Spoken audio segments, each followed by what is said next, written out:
fact that it's not just a moment, it's a lifelong commitment that we just have to keep on working towards. Yeah, it's called friendship. All right. And when we come back out, we have some new rope-a-dope artists that I want you to meet. But let's watch this video first.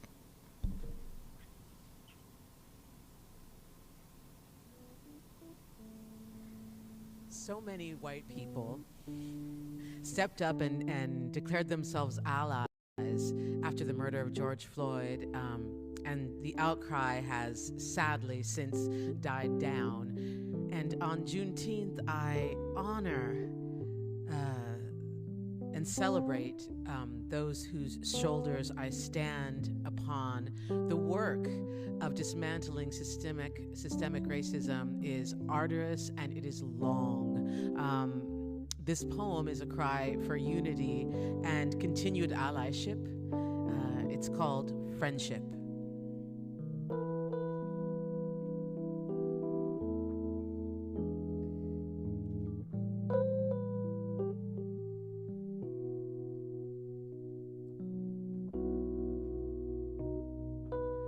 Spread that cloth over the dirt. Sit near me here on the red earth. Here we will thread our beads, cast by mold shaped with wood or glass, blown radiant in their individuality, luminous in their vitality. In one hand warms a single glass sphere plucked from the pile of eternity, its beauty unparalleled, remarkable, and glimmering. Its story in its weight, and therein lies its strength.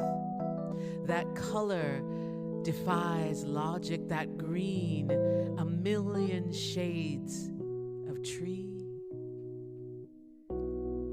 The thread that binds it strong, made from sinew, strung sorrow, built upon the past, but looking towards tomorrow, there. Blown bead, born of fire, shaped upon wire, painted by hand, lovingly, carefully. Thread that tiny hole, take another in your hand. No flinching now, come on, be brave. Try again, don't cave. You may grow weary. You may want rest. But that cannot come till you've progressed to what color comes next. That's your choice. There they are, each one. Snuggle them tightly. Pick carefully, choose wisely. Please don't ask me to forgive you. Please don't rely on me to validate that what you are doing is right. Please don't tell me how hard it is being white.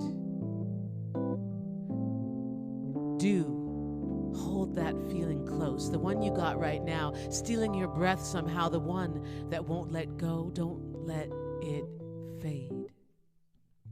Now we've made a start. Thread the string. Watch it glow next to my heart.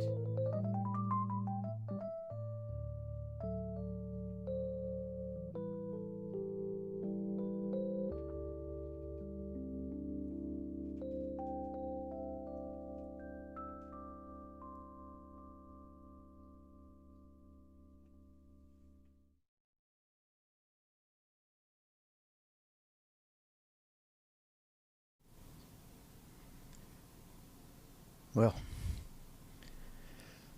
that was something. Lisa Marie, thank you. Thank you so much. I don't even, I'm speechless, which, is a funny place to be for someone who's hosting a show. But thank you for that. I think that's something that people should listen to often, and I will, and come back to it. And it's really absolutely beautiful to see Marco with you. You can tell that the bond that you have is a bond that we should all look to find. So, thank you. Aw. Thank you for giving me a platform to, am I live or not? Yes. Thank you for giving me a platform, a place where we can spread that message. I Absolutely. hear Yeah, go I ahead, hear a Phil. lot of thank you, Lisa. You give me an appreciation for really paying close attention to lyrics. As an instrumentalist, my default is always the instrumentation first, right? But just working with you for this amount of time has really helped me grow my appreciation for the importance of communication through words. And what I hear is a lot of history and a lot of pain mixed with a lot of love as well. And I want to remind everyone. I know, Lisa, we had a release with you. Oh, geez, March of 2020. If That's right. okay, Wow. great. March of 2020. So it's been some time. So I want to encourage people here on Bandcamp Day to head over to Bandcamp and visit lisaMarieSimmons.bandcamp.com and dig into her album back in March of 2020 and revisit some pieces of work that I think is going to really, impress upon you guys the importance of just communication through words and through lyrics, and some great music too. So, Lisa, thanks so much for just playing with me. No, thank you. And we are working on the follow-up. We're about three-quarters of the way through, and there's going to be more of that.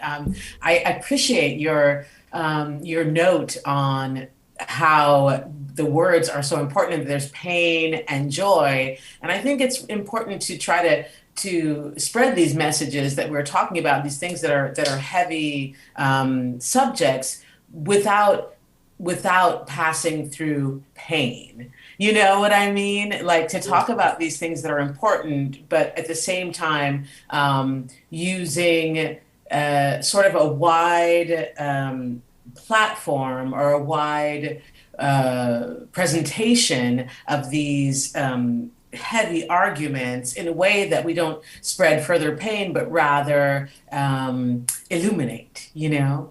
I love it. Thanks so much, Lisa. Thank you. So, Lisa, the last thing I want to say, because I know it's late there in Italy, there are many more people coming into this wonderful family, and some of them are here in the room today. Hopefully, you can say hello as they I'm going to as they stay take the around and stage. meet them. Great.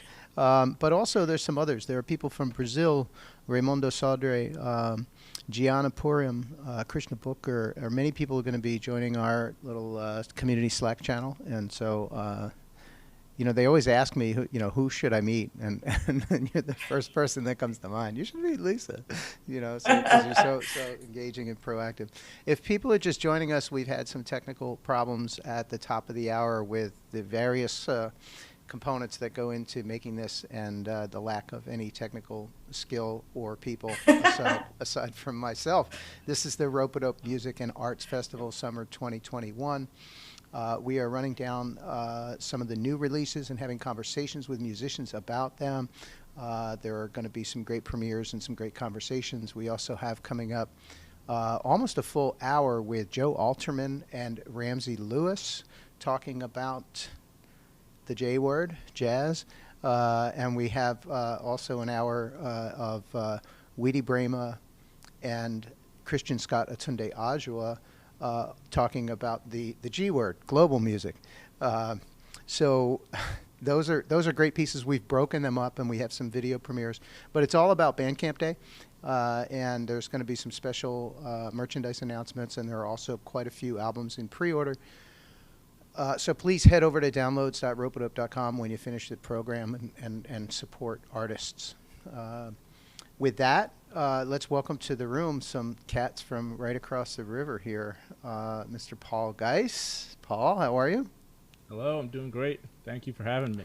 Good to see you again. Hi, Lisa. There you go. And you have with you Eric Kramer. Eric, Yep. good to see you. And Matt Jernigan. Matt, how are you? So let's. I want to play. I'm gonna leave this to you, Paul. Do you want to play this track first? Do you want to talk about it a little bit? Yeah, let's talk about it. Part of what I want to talk about is just, Matt and I have a relationship that we write music together sometimes. and having a writing partner can be like really really help inspiring. And Matt is, there's a lot of my own arrangements on this album, but Matt is like a great composer and arranger in his own right. You know, he, when we play live shows, there's arrangements that we have of Matt's that aren't on the album yet, so we got to get those recorded. And he also, I know he has a track where he wrote some strings for Chemist, so you know Matt's a busy dude writing for a couple of different people. So I guess I wanted to chat with Matt some about Matt's background with music, and some, you know, Matt's your background with like religion and spirituality and music has sort of been the theme of the conversations I've been having. Yeah. How's it going, Matt? Yo, Paul. Good to see you. Good to You see you. here. Love the background. Thank you.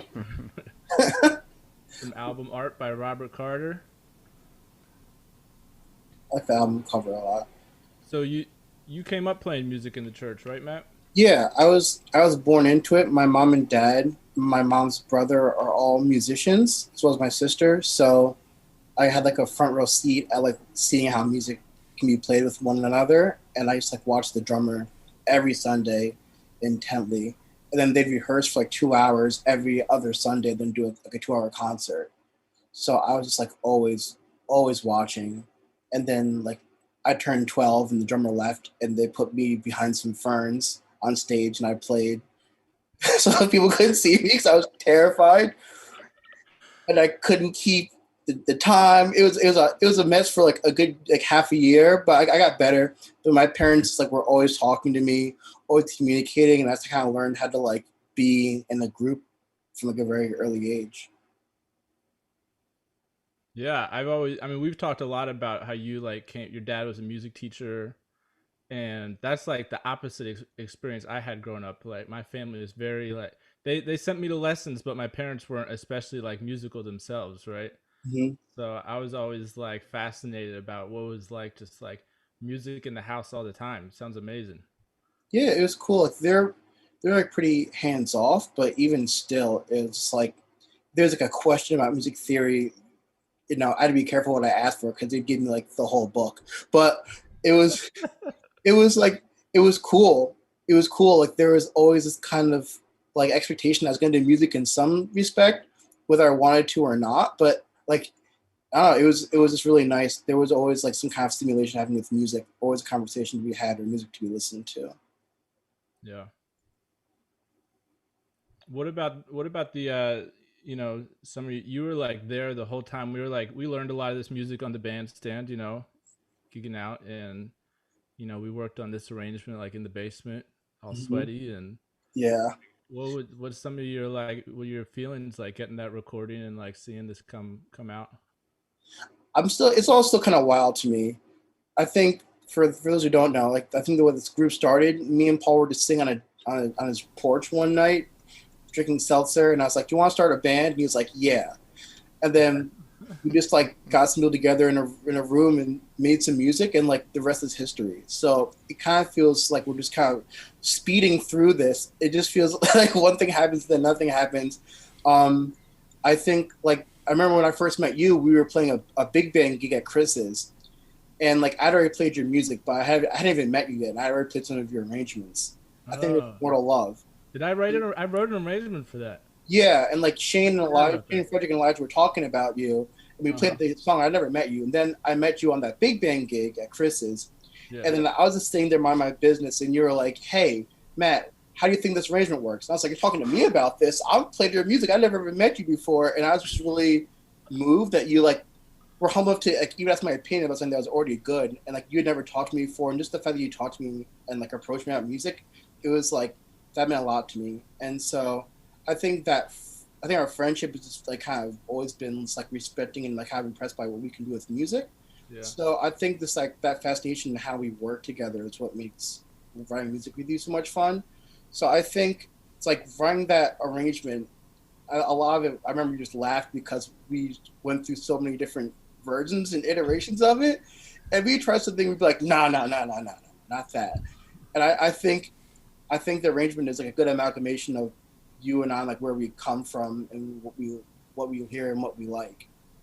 Yeah, I mean, Eric might be able to attest to, like, Matt and I writing together. I'm always like, how do I make this like as like simple and effective as possible, right? And Matt always wants to like add an extra hit or an extra. No, we got to move that. We got to move that over an eighth note. He wants to always add a little extra something. So we balance each other out a little bit in a really nice way, I think. Yeah, I definitely say so. I feel like there's like always room for a suggestion too from everyone else, which is nice. I feel like the way we write music, it's not like a closed book ever. And I like how we perform on stage because it always evolves.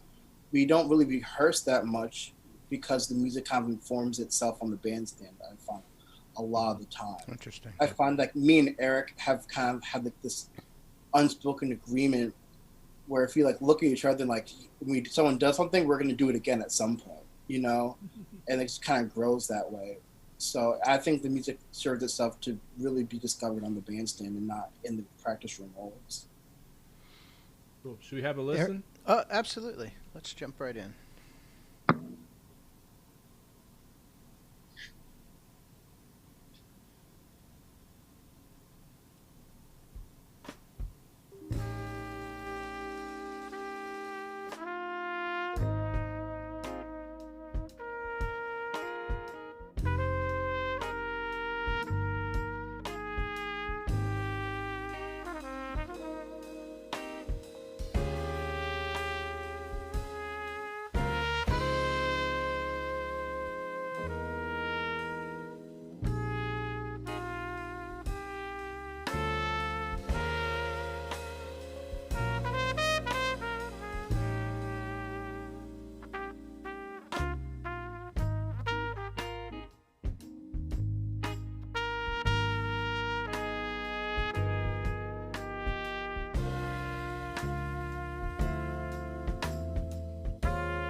was. I did an interview once. Yes, did an interview once with Shannon Powell, a drummer from New Orleans.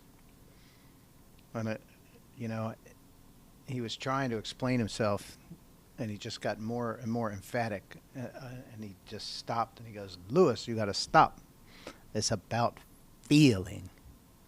It's not about technique. It's about the feeling." And that's what that reminds me of. It's just yeah, it moves me. Go ahead. Can I just jump in and say two things?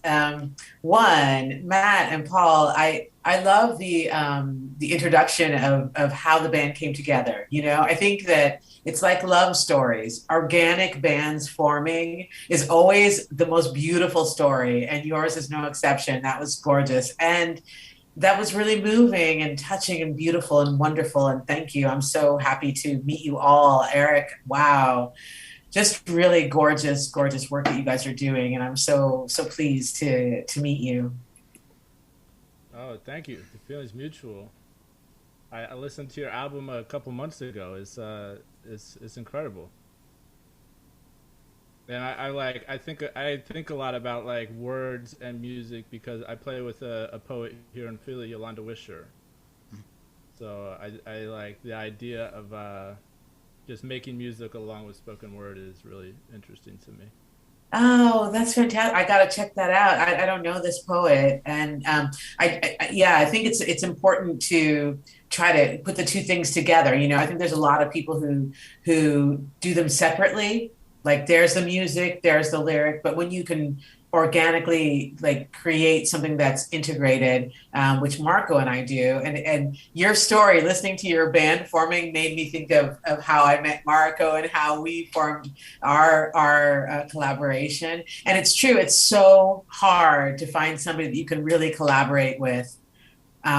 Which I think is what Matt said, or was it you, Paul? I don't know, but one of you said it's so difficult to find that great writing partner, and that's what I found with Marco. So yeah, I totally get it, and I'll look forward to hearing anything else that you do.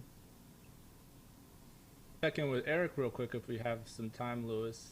We do. We had the Clef Club on maybe 2 months ago. Eric's one of our teachers at the Clef Club. He's an alumni from the Clef Club, and wanted to take a minute to chat with you, Eric.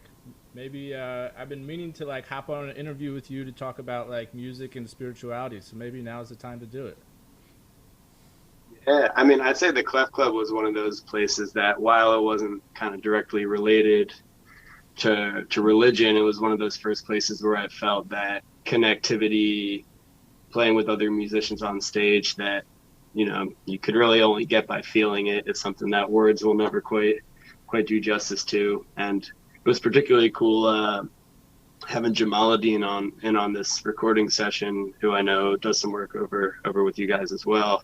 Because he was one of the first bass players I kind of, as a much younger person, saw playing over at the Clef Club, and just the amount of personality and feeling that he's able to express with not just the way he plays his instrument, but just the way he kind of presents himself, you know, was something that definitely has stuck with me since first seeing him with a neon pink bass that All right. whatever it is he was playing. But yeah, I grew up kind of, you know, loosely as a cultural Jew, and I coming down to the Clef Club and kind of experiencing the culture in Philly. Music was never necessarily a part of my religious experience, and only in kind of growing older and looking more into my heritage am I kind of seeing some of those parallels. But music has always kind of been the place for me that I have more than anything felt that greater connectivity. And so yeah, it's really cool, you know, playing something kind of loosely within the J word, because to me that, like, I play all styles of music, and I'd say when I write, I also really appreciate kind of bringing that element of improvised soul music into whatever I'm doing, whether that's something that, you know, comes across as swing, world music, you know, like to me, yeah, really the essence of it is kind of what I feel when communicating in real time with people. And what I appreciate about this band and the session is that it was all so very easy to communicate. You know, we all got in a room and didn't really have to say much with words because we were all just inspired by each other's playing to come together and take these tunes, which, you know, were a part of your kind of, you know, growing up religious heritage, that you were able to transform and bring in elements of what we do, and also just, you know, the beautiful music heritage that Philadelphia has to offer too. I think we're, you know, really lucky to be a part of the music scene here, especially at the Clef Club, where it's a place where oral tradition is still really strong. And, you know, you go there and you receive the information from the people who are deeply integrated in the scene, who have received that information from those before them. And so, yeah, I think, you know, what we're doing, we're lucky to be a part of that kind of chain reaction. Philadelphia is going to play into future history in a big way. There's so much here that has yet to be discovered by so many in the world. Quite a tradition there. Well, I'd like to take it out. I want to point out that Paul's album is available. We heard Abide With Me, and Hymns Volume 1 is available on Bandcamp, and pre-order starts today, right? So you can listen to 2 tracks and pre-order that album. Follow Paul, and it's paulgiess.bandcamp.com, but caution, Giess. Make sure you see it on the screen and copy it. Paul and Matt and Eric, I want to thank you so much. We have a quick moment if there's anything else you'd like to add. No, I guess I just want to, you know, thank everybody in the band. I know we're hoping to get a full band interview with everybody. You know, we'll have a big party and get everybody in one place at one time, so you can hear from everybody. It's definitely a nice cast of characters, and super grateful that these guys were able to play with me on this. It's wonderful. Thank you so much. Lisa Marie Simmons, so great to see you again. And we are going to move it forward. Checking my notes here. Hold on one second. I'll just take the opportunity to say,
All right. Mr. Brown, how are we doing today? And then there was 2. Yeah. You know, I think part of the programming is to just kind of like spread some things out. You know, I've put together a good show, but there's certain points, and it's a 100% because I'm doing the tech alone. So there's nobody doing that. So it's these quick cuts that cause a problem, and looking at the cue sheet and checking everything.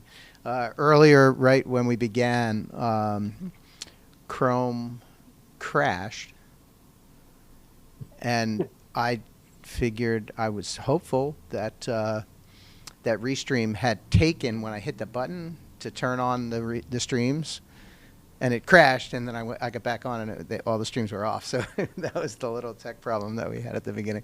There's always something new. I think, you know, a year from now we'll still be looking at these problems. I got to say, I admire you, because not only are you, you know, curating and programming the show, not only are you hosting, You're handling all that technology behind the scenes, and you have a smile on your face the whole time. And I don't see you sweat, Lewis, so you're doing something good, man. You're doing something good. Well, you know what it comes down to? It's like, I don't, this is it. You know me, I'm transparent. It's like, I do the best I can. If it doesn't have mistakes in it, it doesn't feel real anyhow. So I love it. That's my perspective. So we have on our list here to recap some things. So I want to point out to people right away that we just received another 25 signed inserts from Yaz Ahmed in the UK. And those are live on the site. For those of you who collect, this is Polymnia second pressing, and it has the full booklet and the 3-panel gatefold with the double LP. But it also has, and of course both records, and it also has an insert, which is a rendition of the album cover, and Yaz has signed the back of each of those. It's one. There are 50 total. The first 25 sold out right away, and the second 25 just went up for sale. So you can head over to Bandcamp and find that. yazahmed.bandcamp.com. Let's run down where we're going next. We're going to play some music from Raimundo Sodré. I'm very excited about music from Brazil coming up. And then we're going to go into right into an interview with Joe Alterman, whose new album, The Upside of Down, is coming out soon.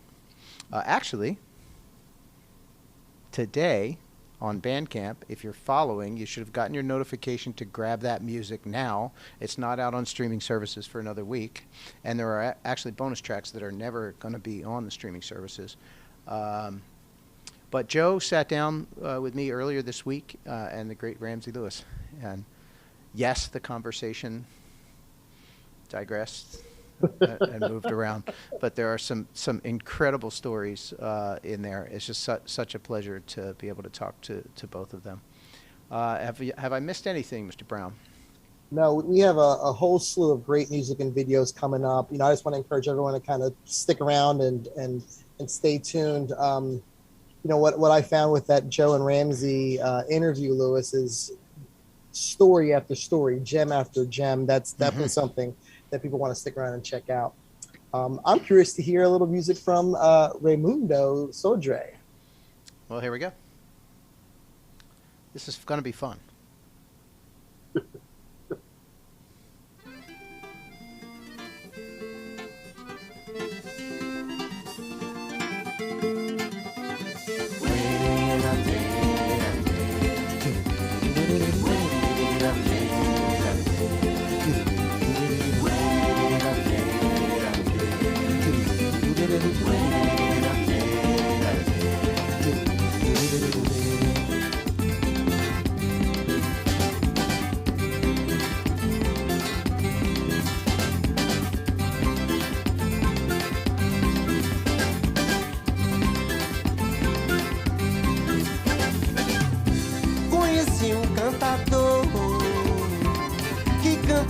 Desde menino, cantava nossa dor, recitava com amor, como sopro divino.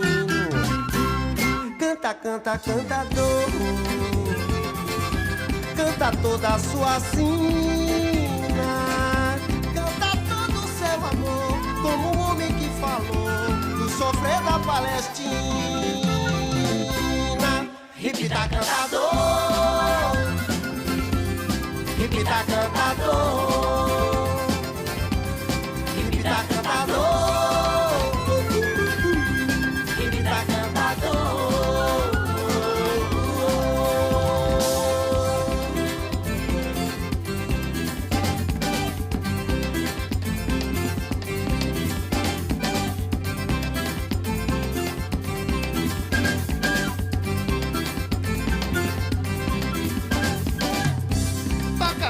Cantador, sua viola nordestina é tão bom ser sonhador, sonhar lindo como a flor, como água cristalina. Quantos filhos sem amor, quanta dor em cada esquina, quanta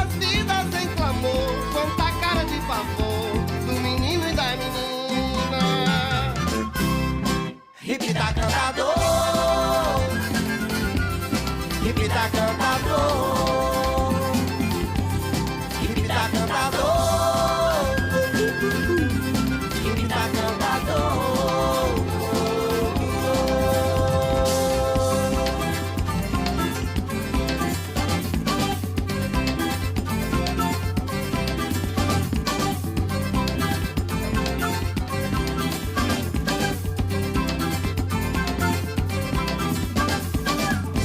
Toca a vida cantador,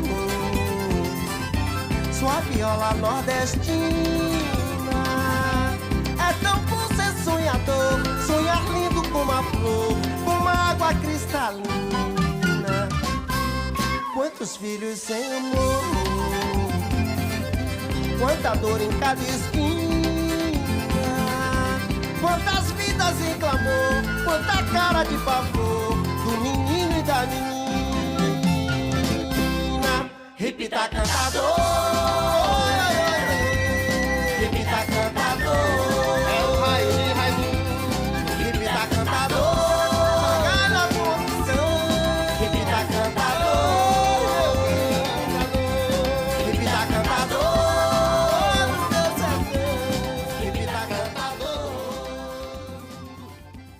repita cantador.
Well, here we are for a very, very special gathering. This is part of the Ropeadope Music and Arts Festival. It's also part of 21 Soul and the station tapes all wrapped up into one. My name is Louis Marks. I'm here in the great city of Philadelphia, and it's a wonderful pleasure today to welcome from Atlanta, Georgia, Mr. Joe Alterman. Hey, How are you? thanks for having me. And the legend, Mr. Ramsey Lewis from Chicago, Illinois. Mr. Lewis, how are you? Legend in my own mind. And I'm in- good. and in mine. How you all? And in mine. And of course, I'm joined by my co-host here, Mr. Fabian Brown, also in Philadelphia. Greetings, everybody. We are here today to discuss a new release on Ropeadope called The Upside of Down, which is a wonderful expression for the times that we live in. It's all about keeping a diamond in your mind and staying positive when there are so many challenges out in the world. And I know our guest here, Joe Alterman, despite the smile and the breezy style, understands challenges and understands the gravity of life and the human condition, but manages to take this and create something positive to uplift all people. So I want to start and thank you for that. And I want to say clearly that Mr. Ramsey Lewis has done the same for quite some time. So let's start here with your connection with each other. How did you two come together? Well, I was playing. Okay, you start. Oh, you well, I met Ramsey a few years before we actually formed a friendship. I don't know if I've ever told you this. The first time we met, I was a volunteer at the National Endowment for the Arts Jazz Masters Awards, and my job that day was to greet people when they came off the elevator.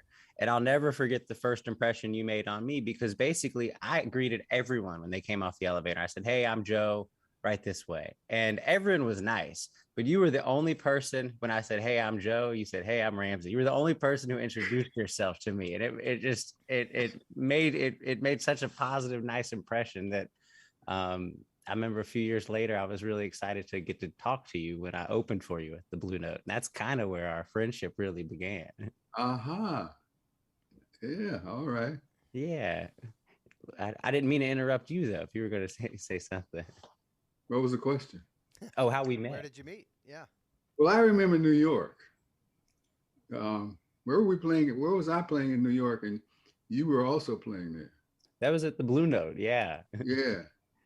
And I was amazed at your amazement on the piano. Yeah. And what a nice guy you were. And then you'd get up there and kick butt on the 88. Did you see a parallel to a younger Ramsey Lewis when you saw his energy and style? No, I didn't compare him to me. No. Okay. I just saw Joe as Joe. Mm-hmm. And what amazed me was that he was so young, and he was playing all 88 keys. Younger piano players that have not studied classical music have a tendency to have a lazy left hand and a busy right hand. And Joe was even-handed. And you don't find many young piano players that have as much energy in their left hand as they do in their right hand. The style of jazz is, for most times, the left hand accompanies the right hand, but then there are many moments where you show that, oh yeah, I do have a left hand. And Joe Alterman does that. So that amazed me. I said, listen to this young fella. He's still doing it today, by the way. Oh, you all know that. It's funny. I was listening the other day, and I kind of, I didn't get to the clarity because I don't have an understanding of piano, but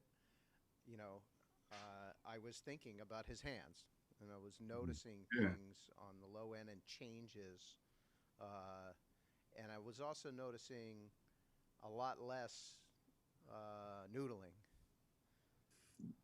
Yeah. Go ahead. What? I'm sorry. Yeah, and a tendency to let time, like it was okay to hang on a note, just stop for a second, and then come through. Like there's a sense of timing that feels different to me. That's maturity, and you don't find that in many young players. So I don't know where Joe Alterman came from. Maybe he's from another planet, but he has that ability to enjoy time and let time go when he needs to have space, and doesn't feel that he has to fill up every. Young piano players, they always feel like they got to fill up everything. Mm-hmm. Look, Ma, no hands. Or, look, Ma, I got 20 fingers. Or, look, Ma. But early on, Joe was not afraid to say to himself, I'm going to let a little space come here. I'm not going to play it notes after notes after notes forever and ever. Mm. And I think one thing that really made a big impression on me from your music when I was younger was before I knew any of these songs. I'd hear your recordings and I didn't know what was the melody and what was the solo. To me, it was also melodic, that I could get the whole thing stuck in my head, both the song's melody and your solo. And that was very impressionable on me. That's a big compliment, because the solo should kind of continue on after the song, in the vein of the song. And the solo should be melodic. Of course, when bebop came in, bebop was not quite as melodic as after bebop and before bebop, But then that's another story, what bebop's all about. We won't go there today. We'll go there another day. There's a certain thing on that low end where I mean, I found myself asking the question, am I listening to a jazz composition or am I listening to the blues? And there was a feeling there, you know? I mean, for somebody who's not experienced, and for many of us, I think, you know, we consider them two completely different things in a certain way.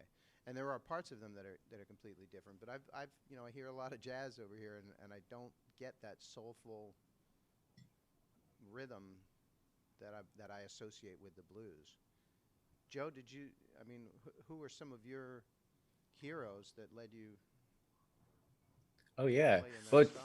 it's, you know, with that, I mean, really, I mean, Ramsey, of course, and Errol Garner and Oscar Peterson and Les McCann. And I think what these people did that really opened things up for me is, you know, I was going to school, and in school they would say things like, you know, here's the chord changes, and then they'd say write a melody line under these chord changes. And I'd write a melody line, and the teacher would say, you can't play that note with that chord.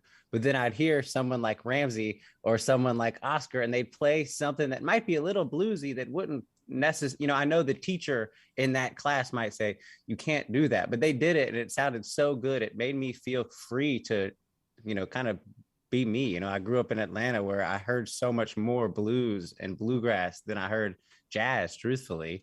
My dad introduced me to all the jazz stuff, but it really kind of freed me up to incorporate who I am into the music, instead of being, you know, a slave to my teacher who says, you can't play that note over this chord. Does that answer the question, kind of? 100%. Yeah, I mean, I'm learning as I go here.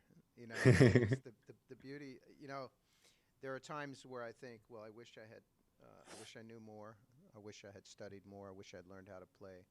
But I just have a ball asking stupid questions of accomplished musicians because I learn something new each time, you know? Well, it's like, you know, I'll take a date to a jazz concert, and they'll say often, and they'll whisper in my ear in the middle of the concert, is this good? And I'll say, do you like it? And if they say yes, then yeah, it's good. You don't need me to tell you it's good because I play. Well, there is that thing in the genre, right? That feeling of everything was how do I want to put this? Quality or chops were overemphasized in the genre. And I think the marketing plan for jazz for many years was, you know, you're not cool enough to listen to this, or you're not smart enough to listen to this. We're way cooler than you, kind of a vibe. And I just love it when it comes back home to something that I can take in, understand, and enjoy myself without having to know whether it's good or not. Yeah, I dig it. Oh yeah. Go ahead. Oh, well, I guess I didn't have too much to add to that, but yeah, I guess, you know, it's interesting, I guess, because a lot of my friends, you know, they didn't grow up hearing jazz. Really, they come to a lot of my concerts because they're my friend, and they'll say, you know, I'm not a big jazz guy, but I'm here to support you. And I'll say, well, what do you mean you're not a big jazz guy? They say, I don't like jazz. I say, well, when have you heard jazz? And they really can't tell me when they've heard jazz. Right. And I realized after the concert, they always come up and they'll say, I liked that, but I don't like jazz. Is that jazz? And I'll say yeah. I just realized that, you know, with so many people around my age, I think there's a big preconceived notion when they hear the word and they don't think they're going to like it. But if it's presented in the right way, they're going to like it. I heard that a lot too when I started playing jazz, that people would come to my concerts or the nightclub, wherever I was playing. And they would say, you know, I've never liked jazz before, or I could take it or leave it, but now I'm really into it. And I think that there's a common denominator here that we like to reach out and touch. And you like to reach out and touch with your music. And I got my reach out and touch from playing in our church, gospel music. You haven't done anything unless you reached out and touched somebody one way or the other. And when back in those days when somebody said to me, I never used to like jazz, but now I like what you're doing, and I'm going to go get involved in more jazz. I took that as a huge compliment. Mm-hmm. I remember you told me something early on when we first met that made a big impression and might play into this a little bit. It's what your teacher told you, which was, I think it was, technique is necessary, but it's only a means to an end. And the end is music. That's right. Yes. That was Dorothy Mendelson. God bless her. Mm. She wanted she wanted her students to have complete technique, learn how to get over the 88 keys. Mm. You know, so many jazz piano players play in the center of the piano pretty much with their left hand, their right hand. The right hand might travel up there, and the left hand with mainly chords. Mm. But thank God for Dorothy Mendelson. She said there are 88 keys and you got to learn how to play all 88. Up and down the keyboard, both hands, opposite directions and whatever. And I'm glad she did that because it served me well throughout my whole career. Mm. Yeah, I remember after I heard that, I remember someone came up to me at a gig and said, "You play really fast," and I knew that wasn't a compliment. Well, whatever you do, whatever I do, whatever one does, whatever it is, if it's a book, whatever it is, music, if it comes from a creative source, you got to reach out and touch. Mm-hmm. And that's what's up. Mm-hmm. It's only a handful of musicians that were able to play a whole lot of notes and reached out and touched also. Mm-hmm. One of them was John Coltrane. Mm-hmm. But you have to stop and think who the other ones were. Mm-hmm. So many musicians, and Joe, you know this by knowing so much about music, that it's like, look, ma, no hands, because they're playing so many notes. And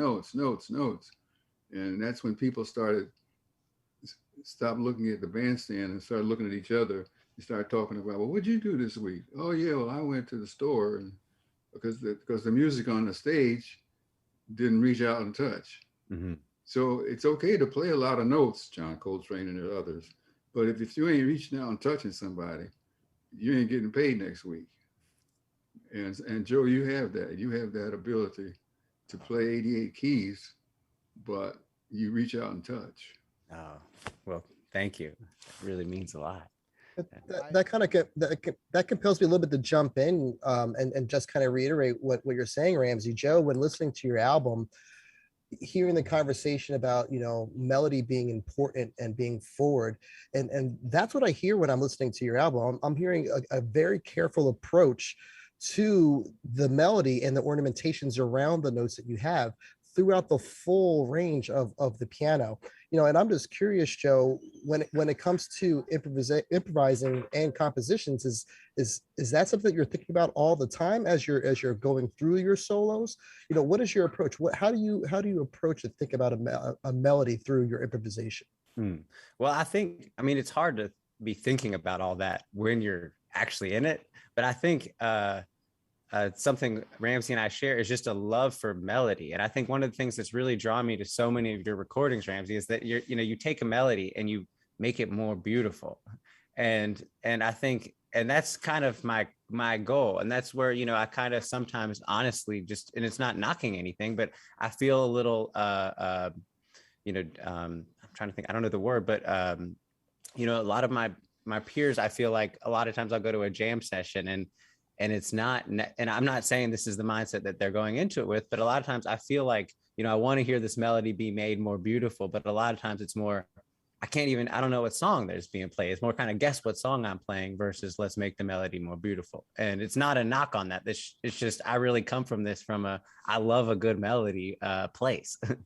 Yeah, we have that in common. Definitely. Are you thinking about the audience while you're playing? Are you thinking about the process of the gift that you're giving, if you will? Oh, definitely. I did a lot of gigs right after I got out of college where I was kind of a sideman playing, and people would say, play like this guy on this song on this. And it was really kind of modern and not very approachable stuff. And the worst feeling was looking out in the audience, just seeing everyone look bored. And so to me, I look and, I like to see, are people smiling? Are people's shoulders moving? Or, I want people to be smiling. I think, yeah. Yeah, I remember. I mean, when I first got out of college, I remember I did a bunch of gigs with Houston Person, and Houston said to me, "Look, you know, and people are here. They paid their hard-earned money to come and hear you. You got to make them feel good at the end of the long day. Why they're not here to sit and just think. They're here to have a good time and feel something."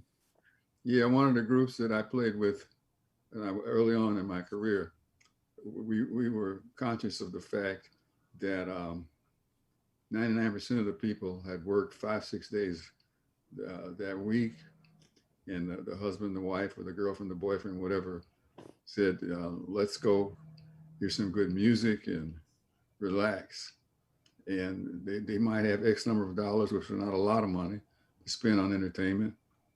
And they come in and they want a good seat down front, and they got a good nice seat down front, and they order their drinks, and here they are. And when the musicians get up on stage and I keep using this phrase, reach out and touch, or even aware that it's not a music class. They're not aware that this is not a harmony class. It's not a music history class. These are hard-earned dollars by people who work hard, and they're here to be, quote, entertained, unquote. Now, it's not that you should solicit their attention, but you should be aware not only of their physical body sitting there, but be aware that they're not from a music class. And I've always been aware of that. And maybe I was aware of it because of the years that I spent playing in our church. And man, if the choir or the soloist or whoever, when you got through or during, you didn't get some kind of response, it was like, well, we don't need you anymore. I mean, if somebody didn't stand up and raise a hand, stand up or shout or something, it's like, oh, okay, maybe next time, but not you. And so it ain't what you do, it's how you do it. It's the way that you do it. And Joe Alterman has that innate ability. It comes to Joe Alterman naturally. And it came to Joe Alterman as a young guy, that his piano playing, which I heard at the Blue Note in New York when he was just a baby. And I'm like, who is this kid up there? And Joe was making the piano talk. I'm saying, what? Who? And years later, here he is kicking butt, talking like, move over, Ramsey, get out of the way.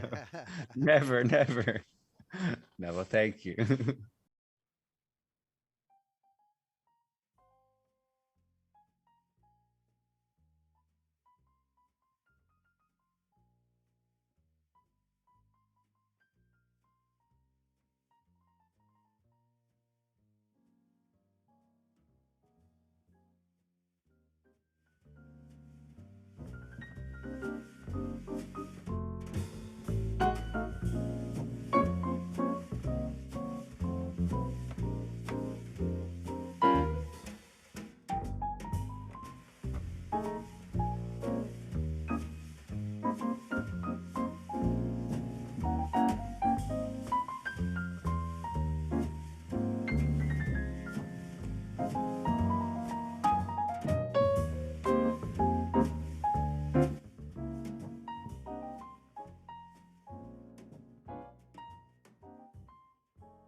All right, we are back.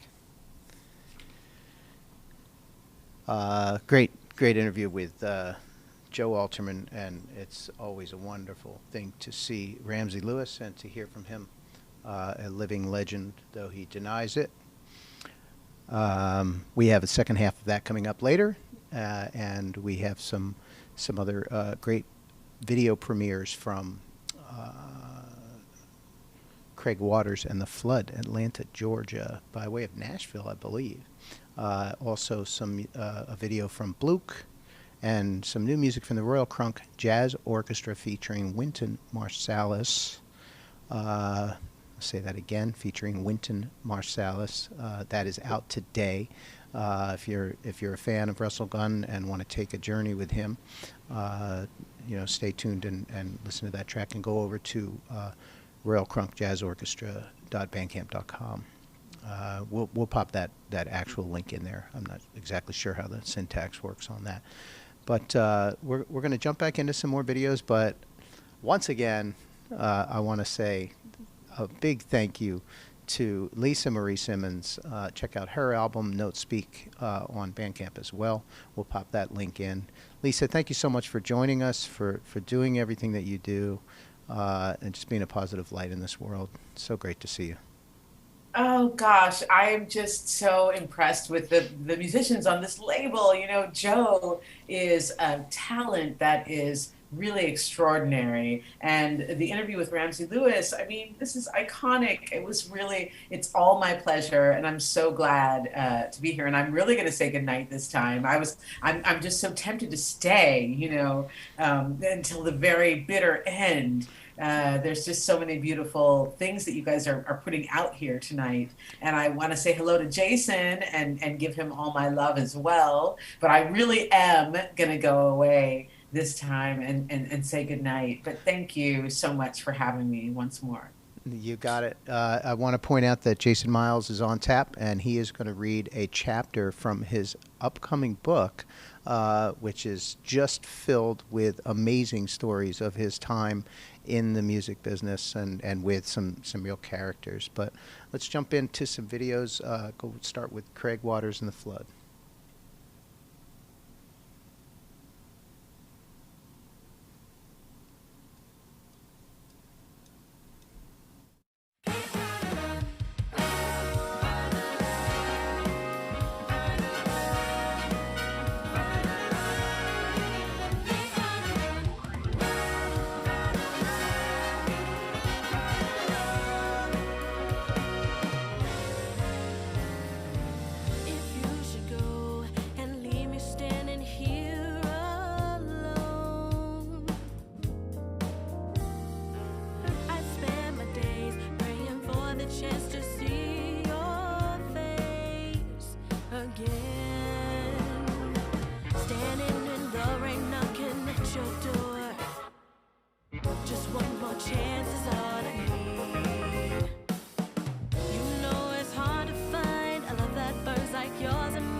I can search for all the time, and as hard as I may try, knowing I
Want something fresh?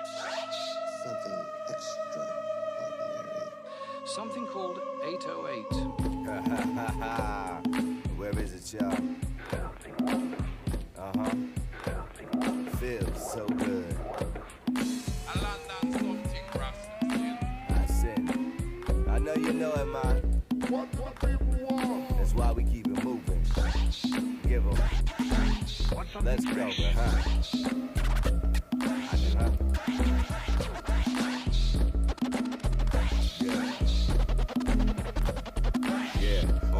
Drum screaming of Africa. Soul man on the mic, let me rap it, ya. So many never understand the character. Now plenty wanna tell me what I'm acting for. I remember when I first grabbed the pen, I scripted a hymn and sent my first demo, and I wondered, is it? Yeah, so I reveled in the mess, switched up the test, twisted up the set, swiftly made them guess which flow is best. The pro knows the quest, the promo is pro bono, so express. Like mountain air, wait there for a straight line, clearly from Shakespeare's mind. Ain't there rhymes that take their time to make it baked in the darkest of minds combined? Pressurized where the diamond shine. Now I specialize in greatness. Realign the statements, eliminate the fakeness. Frauds just take it, but they gotta take shit. Yeah, I've heard it before. You just wait and can't make it, but they shape shift. I guess. It's that homeland drum screaming of Africa. Soul man on a mic, let me rap it, ya. So many never understand the character. Now plenty wanna tell me what I'm acting for. I remember when I first grabbed the pen and scripted a hymn and sent my first demo, and I wondered and pondered, contemplated. Then I spit it again. Homeland drum screaming of Africa. Soul man on a mic, let me rap it, ya. So many never understand the character. Now plenty wanna tell me what I'm acting for. I remember when I first grabbed the pen, I scripted a hymn and sent my first demo, and I wondered and pondered and contemplated. Yeah, now I know it and I feel it, call it purpose. Working perfectly, you see the surgery is syllabolic. Word workaholic, concerned with journey knowledge. I got a couple degrees, then agreed to college. Learn through higher learning and education ain't no concern. A revelation that in turn led me to conclude that what they feed me had nothing to do with what is due, just paying dues. So I might have just collided with the mighty who reminded me to rise if I'm blinded by the light that's right inside of me. My pride can't take the line that be supplying me with lines that seem to see through my insight. The bold to keep us all divided, we got a choice not to be a product but a race of prodigies. Instead of properly barcoded and completely controlled, it's time to take back our own lines. Take me to the homeland, drum screaming of Africa. Soul man on the mic, let me rap it, ya. So many never understood the character. Now plenty wanna tell me what I'm acting for. I remember when I first grabbed the pen and scripted a hymn and sent my first demo, and I wondered, what people want? And I hit 'em again.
organs and extraterrestrial beings occurred more than 7,000 years ago.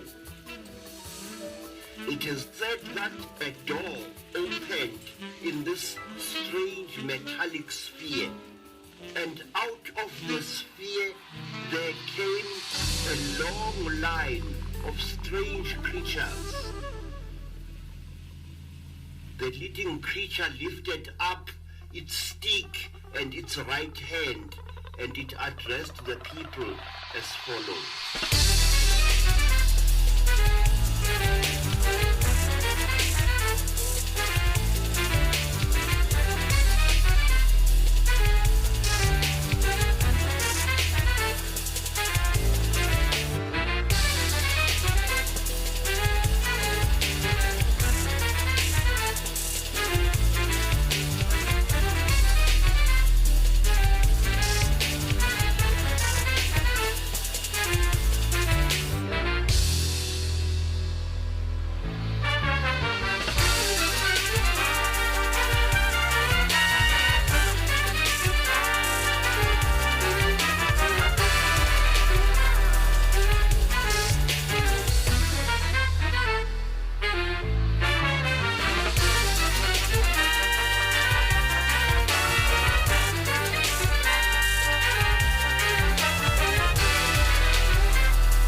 Calling on them vibes from the distant star system. Call it mysticism, call it dark wisdom. Call it ancient Afrofuturism, call it modernism. We call it hyper-advanced astrological melanism. A couple of years before the telescope or television, you could tell the vision was there. You could tell the wisdom was clear. People telepathically aware of where the ancestors appeared from the sacred sky, though invisible to the naked eye. Now the Greeks or Romans were hit, but they could try. But the Greedos can make it fly. This fish tail begins with other fish tails in. With the numerals, extraterrestrials with the tails spin. They came in with a secret star mass that would be famous later. Homeland somewhere in the center of the Canis Major. Their ways were stranger, but what they laid was greater. This is dumbfounded philosophers and great debaters. Like, how could this knowledge be African? It's too immaculate and astrologically accurate, man. Check the facts again. Should we burn the Timbuktu temple stacks again? Stacks again, stacks again. Discredit that juju ritualistic practicing. but you can't deny the rise for so long. Naysayers and leaders bullish, they tried to hold on, swinging from Orion's belt on time, and not the kind you stop. Ancient technology in Mali, and not the kind you pop. That's one to grow on, and so on. Now go on. Time is never to fold on. Them doggone doggone.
If we could get rid of war, if we could get rid of disease, if we could get rid of selfishness,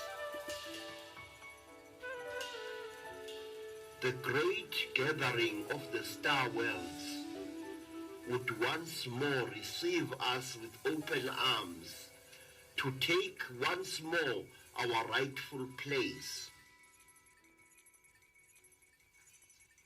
in the great kingdom of the worlds.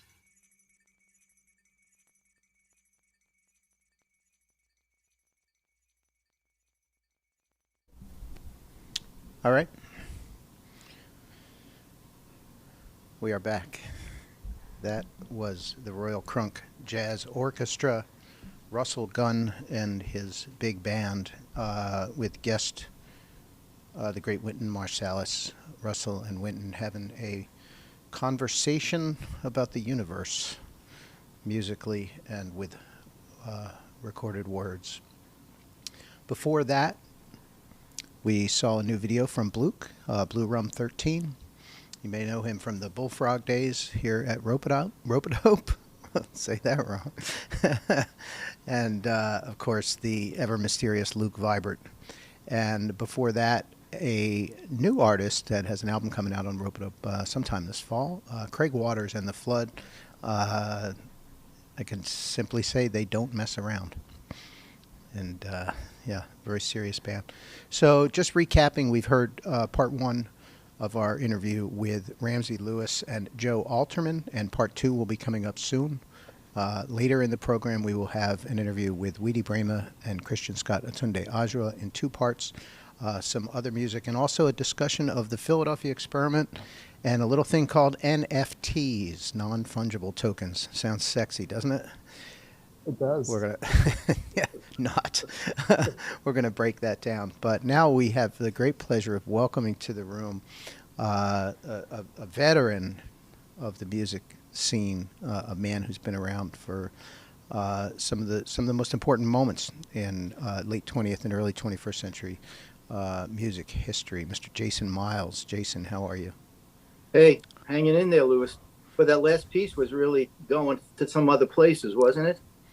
Well, the whole album is called The Serious Mystery, and it's a deep dive. It's the second in Russell's deep dive into tribes of Africa. Who this is about the Dogon tribe, and you know, we're at the point where we're peeling back the layers of bullshit that European culture has told us is the truth, and getting back to some of the real truths of ancient tribes, tribes who have been repressed, suppressed, and Russell is one of those archaeologists who does it musically. So he's a bad cat. Yeah, no That's doubt. no musicology, you know. Yeah. Yeah, it's a beautiful thing. We'll have an interview with Russell airing sometime in the next week or two. Podcast, I believe. We'll talk a little bit more about that record. But Jason, the floor is yours, sir. Let's first tell us what you're doing. You're writing a book. Well, no, I'm not writing a book. The book is done. The Wow. book is getting edited right now, and I hope to have it out with my solo project that I also have right after the first of the year. And you know, it's all going to go together. It's part of my one-man show that I do live. Then I have my book that goes with that really gets way into depth, way beyond 90 minutes of a one-man show. And then I give it music to accompany it with, you know. So I'm doing like a 3-part thing because I feel like that's the best way that I could get this out there in a very unique way that'll be different than other people. And I can have my own lane, hopefully, when my agent or my European agent start pitching this thing for real, knowing that there's multi-layers, could probably hopefully make it more interesting than people just thinking that was just this guy talking, you know. Well, and more interesting than just music. I mean, I think it's such an important time. Referencing the previous comment, you know, I mean, it's time to tell these stories, and the best part is you can record them, and they will. You're actually documenting history as you're doing it. So, well, I'm very happy to say that the response I've gotten so far from the few people that have read the sample chapters and everything are really good. Now I got to figure out how I'm going to get it out there, and I'm talking to other experts about what they think the best way while it's getting edited. All different kinds of opinions, you know. Sure. But hopefully, you know, I'm gonna run by everybody. You're going to hear from me about that also. I'm looking for everybody's opinion, you know. Sounds great. But what I'm going to do right now is I'm going to start to read a chapter of the book, and and since everybody's always asking me about Miles and everything like that, I'm gonna do the chapter on Tutu. Beautiful. And how they came together. Now, I don't know if I'm going to have enough time to read the whole thing, but I'm going to go as far as I possibly can to get. So when you tell me, all right, you know, get the little, we'll get the hook. Yeah. We need a Zoom hook. Yeah. Well, it's pretty much with distance like this, we can just cut you off, and we don't even need the hook. We just do the electronic delete, and we're out. Right. All right. Well, the floor is yours, sir. All right. Well, so I tell people this: just sit back, don't worry about looking at me. Just listen and imagine yourself in this scenario, because it's coming right from me. It's not coming through other people's stories or anything like that. These are my stories. These come from me direct. These are my personal experiences. This is what I saw happen and my interpretation of what I saw happen. Okay? Wonderful. There you go. Beautiful. So Marcus Miller and I have been working for about a year together. And around January 1986, Marcus called me and told me that Tommy LaPuma had just called him asking if he had any tunes for Miles Davis's new album. Marcus had tunes, but he wanted to demo them first. Sure, they would really sound very vibey. He asked me if I would bring down a couple of my synthesizers. Absolutely. I was also very surprised to hear that Miles left Columbia and signed with Warner Brothers. But in a way, that was Tommy. He wanted the big fish all the time. Here was my moment. It was one of the great dreams of my life. I got a flashback to 1974 when I was sitting at the bottom line with my wife, Kathy, watching Miles play with a band that including Pete Cozy, Al Foster, Reggie Lucas, Sonny Fortune, and aTunde. I remember asking myself, how would I ever get to work with Miles? But as I have said before, the way that things come your way is by word of mouth. I am a very big believer, and history has proven this to be true so many times. You can give out all the business cards you want, send out all the tons of press kits, but the most reliable and effective way to get your name and talent out there is by word of mouth. I want you to keep in mind the story that I told earlier about Michael Brecker. people listened to what he had to say. The verification from him was worth more than passing out a whole box of business cards. That was one super moment of validation for me. So all these years, I've been working hard, perfecting my craft by taking piano lessons, studying arranging with great New York arrangers, studying with masters. I studied albums. I listened to them all. I studied concerts as much as listening and enjoying them. Through it all, the enjoyment was the inevitable process of analysis. There was a concerted effort to stay on top of what I knew how to do the best. So when that moment happened and I got that call from Marcus, I was really ready. Marcus had worked with Miles for a number of years. It wasn't about me being on the record at that point. It was simply about making demos with Marcus. So Marcus wanted all of my sounds, all my stuff, all my equipment. My emulator was critically important. I also brought my PPG Wave 2.3 synthesizer and my Oberheim Matrix 12 synthesizer. Marcus had a small room in his loft in Tribeca. It was just a few blocks from the World Trade Center. We had a few tunes to demo. I had an emulator too, and I was really into sampling. So I had a bunch of floppy disks. Side note, the emulator was a piece made by Emu Systems that was a groundbreaking sampling instrument. And by sampling, I mean I can plug a microphone into it and then record my voice, do anything, and then manipulate it. The most popular sample I had was the orchestra hit. That was the big thing at the time. Trevor Horn, who did the Art of Noise and yes, owner of A Lonely Heart, made the orchestra hit popular. When I would work with Lenny White, he wanted orchestra hits all over the place. Personally, I felt the orchestra hit became less effective when it was overused. It became less special. I sampled lots of orchestra hits off of classical CDs. I put a lot of time into the process of sampling sound effects as well as sample stuff off of television. I used to trade samples with people. And then there were Sketches of Spain, which I sampled some of Miles's long tones. Of course, I would never use these on recordings, but since they were part of my personal arsenal, I brought them along with me, and they really sounded good. It was a Saturday afternoon when I went to Marcus's and brought everything. We were set up. He had an 8-track reel-to-reel. With Marcus, I knew that you had to just let him do his thing, make it work, give him what he wants, and let him go with his music. We began to work, and I heard that 2-2 bass line that was really happening and inspiring. So working off of that, I began to pull up different voice patches that I thought would complement nice. We were not going for an incredible, lush record sound. We were trying to get a point across by orchestrating different things. It was really, really nice. So as we're listening, Marcus asked me if I had a trumpet. Yeah, check this out, man. Marcus said, hey, man, that sounds like Miles. Well, it is Miles. I took it off the Sketches of Spain. So we were laughing and wondering what Miles was going to think about that one. Since it was obviously working, it stayed in. When Miles heard it, eventually in the demo, he asked, who's that on trumpet? Marcus said, it's you. Oh, I thought it was Nat Adderley.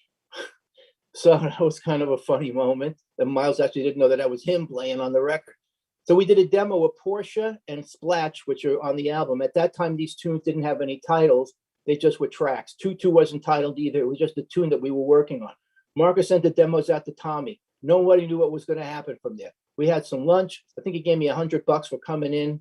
And all was totally cool. We were building our thing, and Marcus was really getting into producing. It was starting to happen. A few days later, Marcus called me and told me that they dug the demos, but they didn't want to fly me out to LA, always about the dollars. But they dug what I was doing, and they wanted Marcus to know what we could do to have this to build on. In addition, he wanted me to send him with my sounds. So they paid me for letting them use my stuff, and we would see how it would go from there. But it was cool with me because I wanted to see how this could happen for Marcus. No matter what, I would accommodate him in a way I could. He said that he would keep in touch. Well, while he was in LA, I would get calls from him asking me some technical stuff about the emulator, getting things rolling. We spent time going back and forth over the phone, and I was comfortable doing that. There was no problem getting things moving. He said everything was fine. He would call me, and then 10 minutes later, he'd call me again. Then I wouldn't hear from him for about a day. Then he would call me again 5 times. I knew that Adam Holzman was there, a synth guy from Miles's band. Adam was working on a few other tracks that actually never made it to the album. He was cool on the PPG, and I knew that he had a 2.3 out there. So it was a very cool instrument. It was becoming the sound of the record or the demos. At that time, we were back at Minot, still working on Marcus's Jamaica Boys albums with Lenny. And he said he had heard the stuff with Miles, and it sounded really good. So there was a cassette. I went into the lounge and played it, and I was just floored listening to 2-2, Portia, and Splash. They were still untitled. Sunday, March 9th, I got a call from Marcus. He was doing more stuff with Miles, and they wanted me to come into the city and work on it.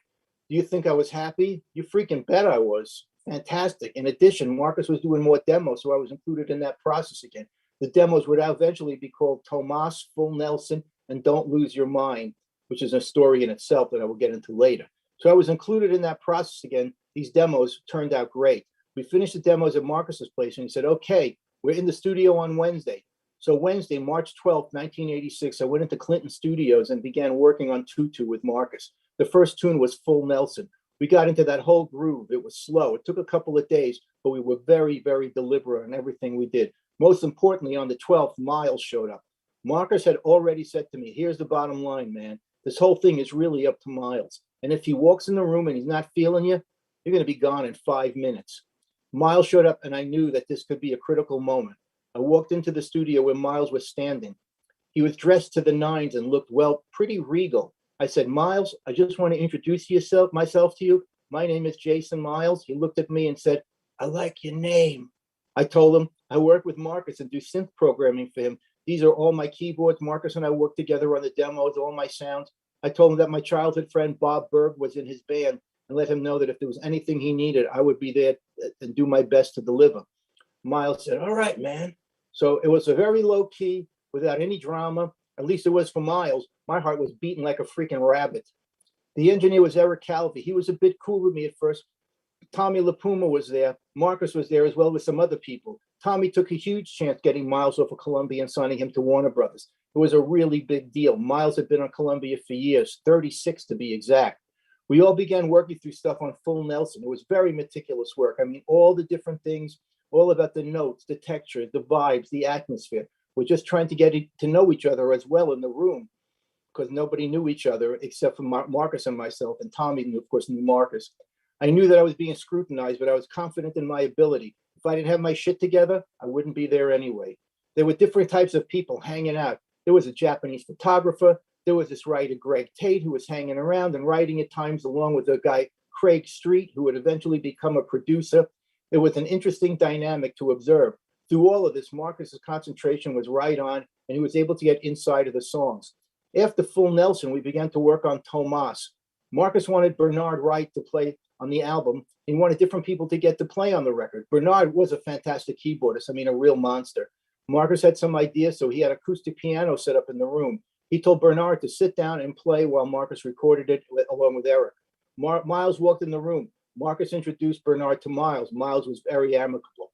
Marcus played the acoustic piano track that Bernard just put down. Miles listened to it and immediately said, get that shit off my record now. Okay. He was talking about the acoustic piano. All of this while Bernard is there.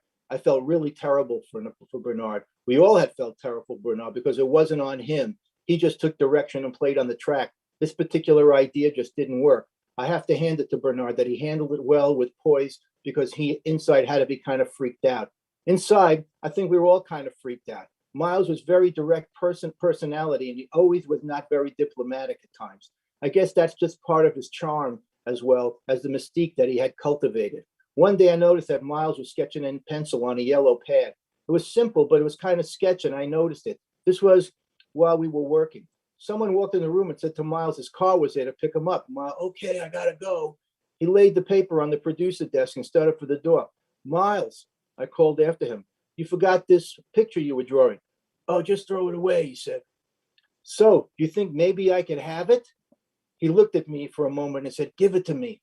Could this be another Miles moment? Is he going to tear it up and put it in the garbage? I prepared myself. I handed him the drawing. He grabbed the pen and wrote on it, Miles to Miles, then drew a trumpet underneath it. He looked at me and said, Miles to Miles. Sounds like a law firm. We probably can make more money doing that than this. He smiled and handed it to me. Of course, I still have it and treasure it. The most important thing was that the record was coming out really great.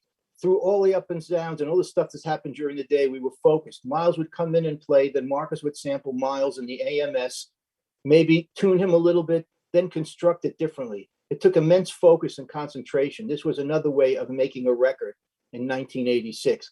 I was using what was called the Dr. Click 2. We would sync it to tape, and it was an innovative and new way of making albums. Eric Calvi was the engineer, and he was into Simpty and wanted to do it his way, but my way was working fine, so that's the way we continued doing it.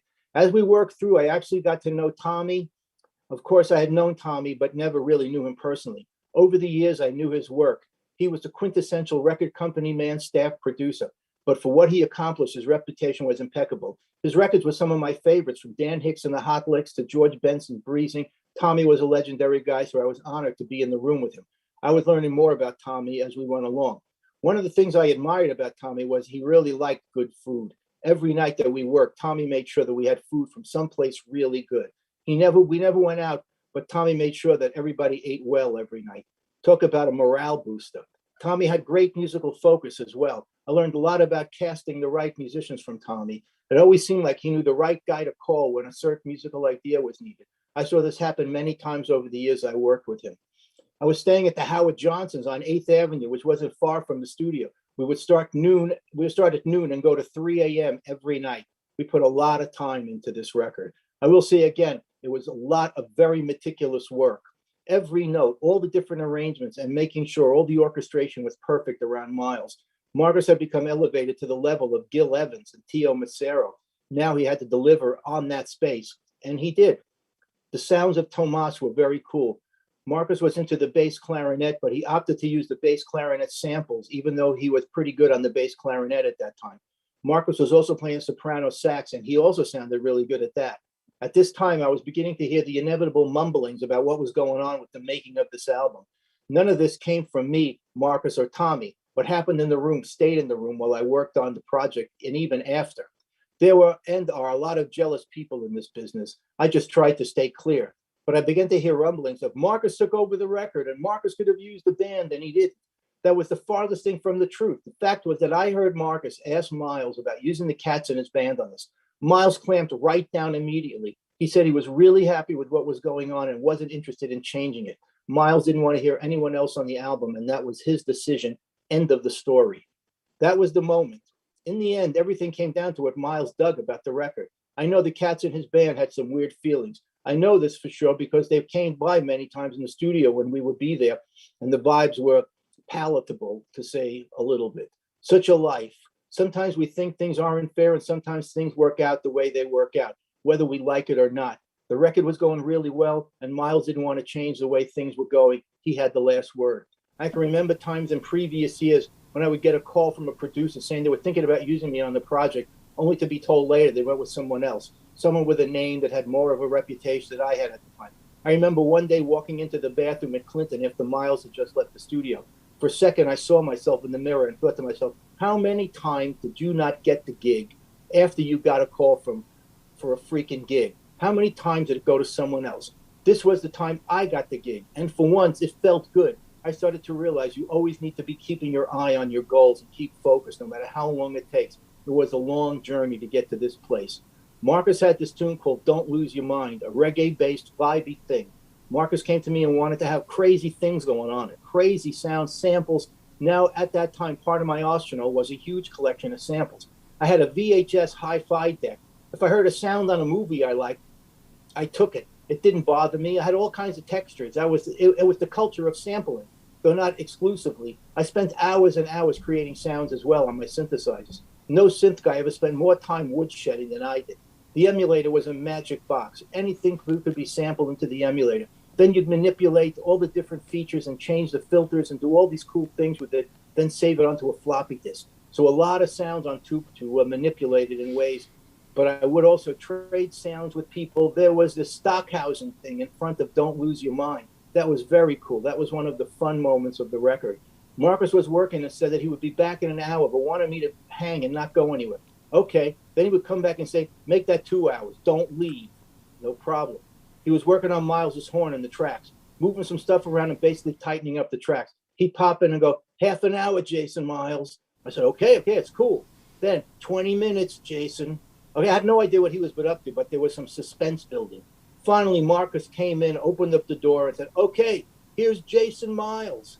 He turned the lights down in the room and said, all right, man, I want some of the craziest shit you've got. Crazy.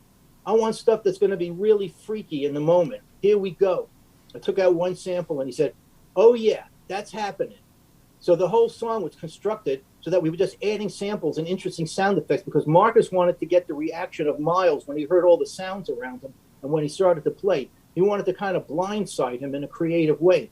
So we were putting in car crashes, orchestra hits, all kinds of crazy sounds. I was MIDIing in a creative way, so we were putting in car crashes and orchestra hits and other crazy sounds along.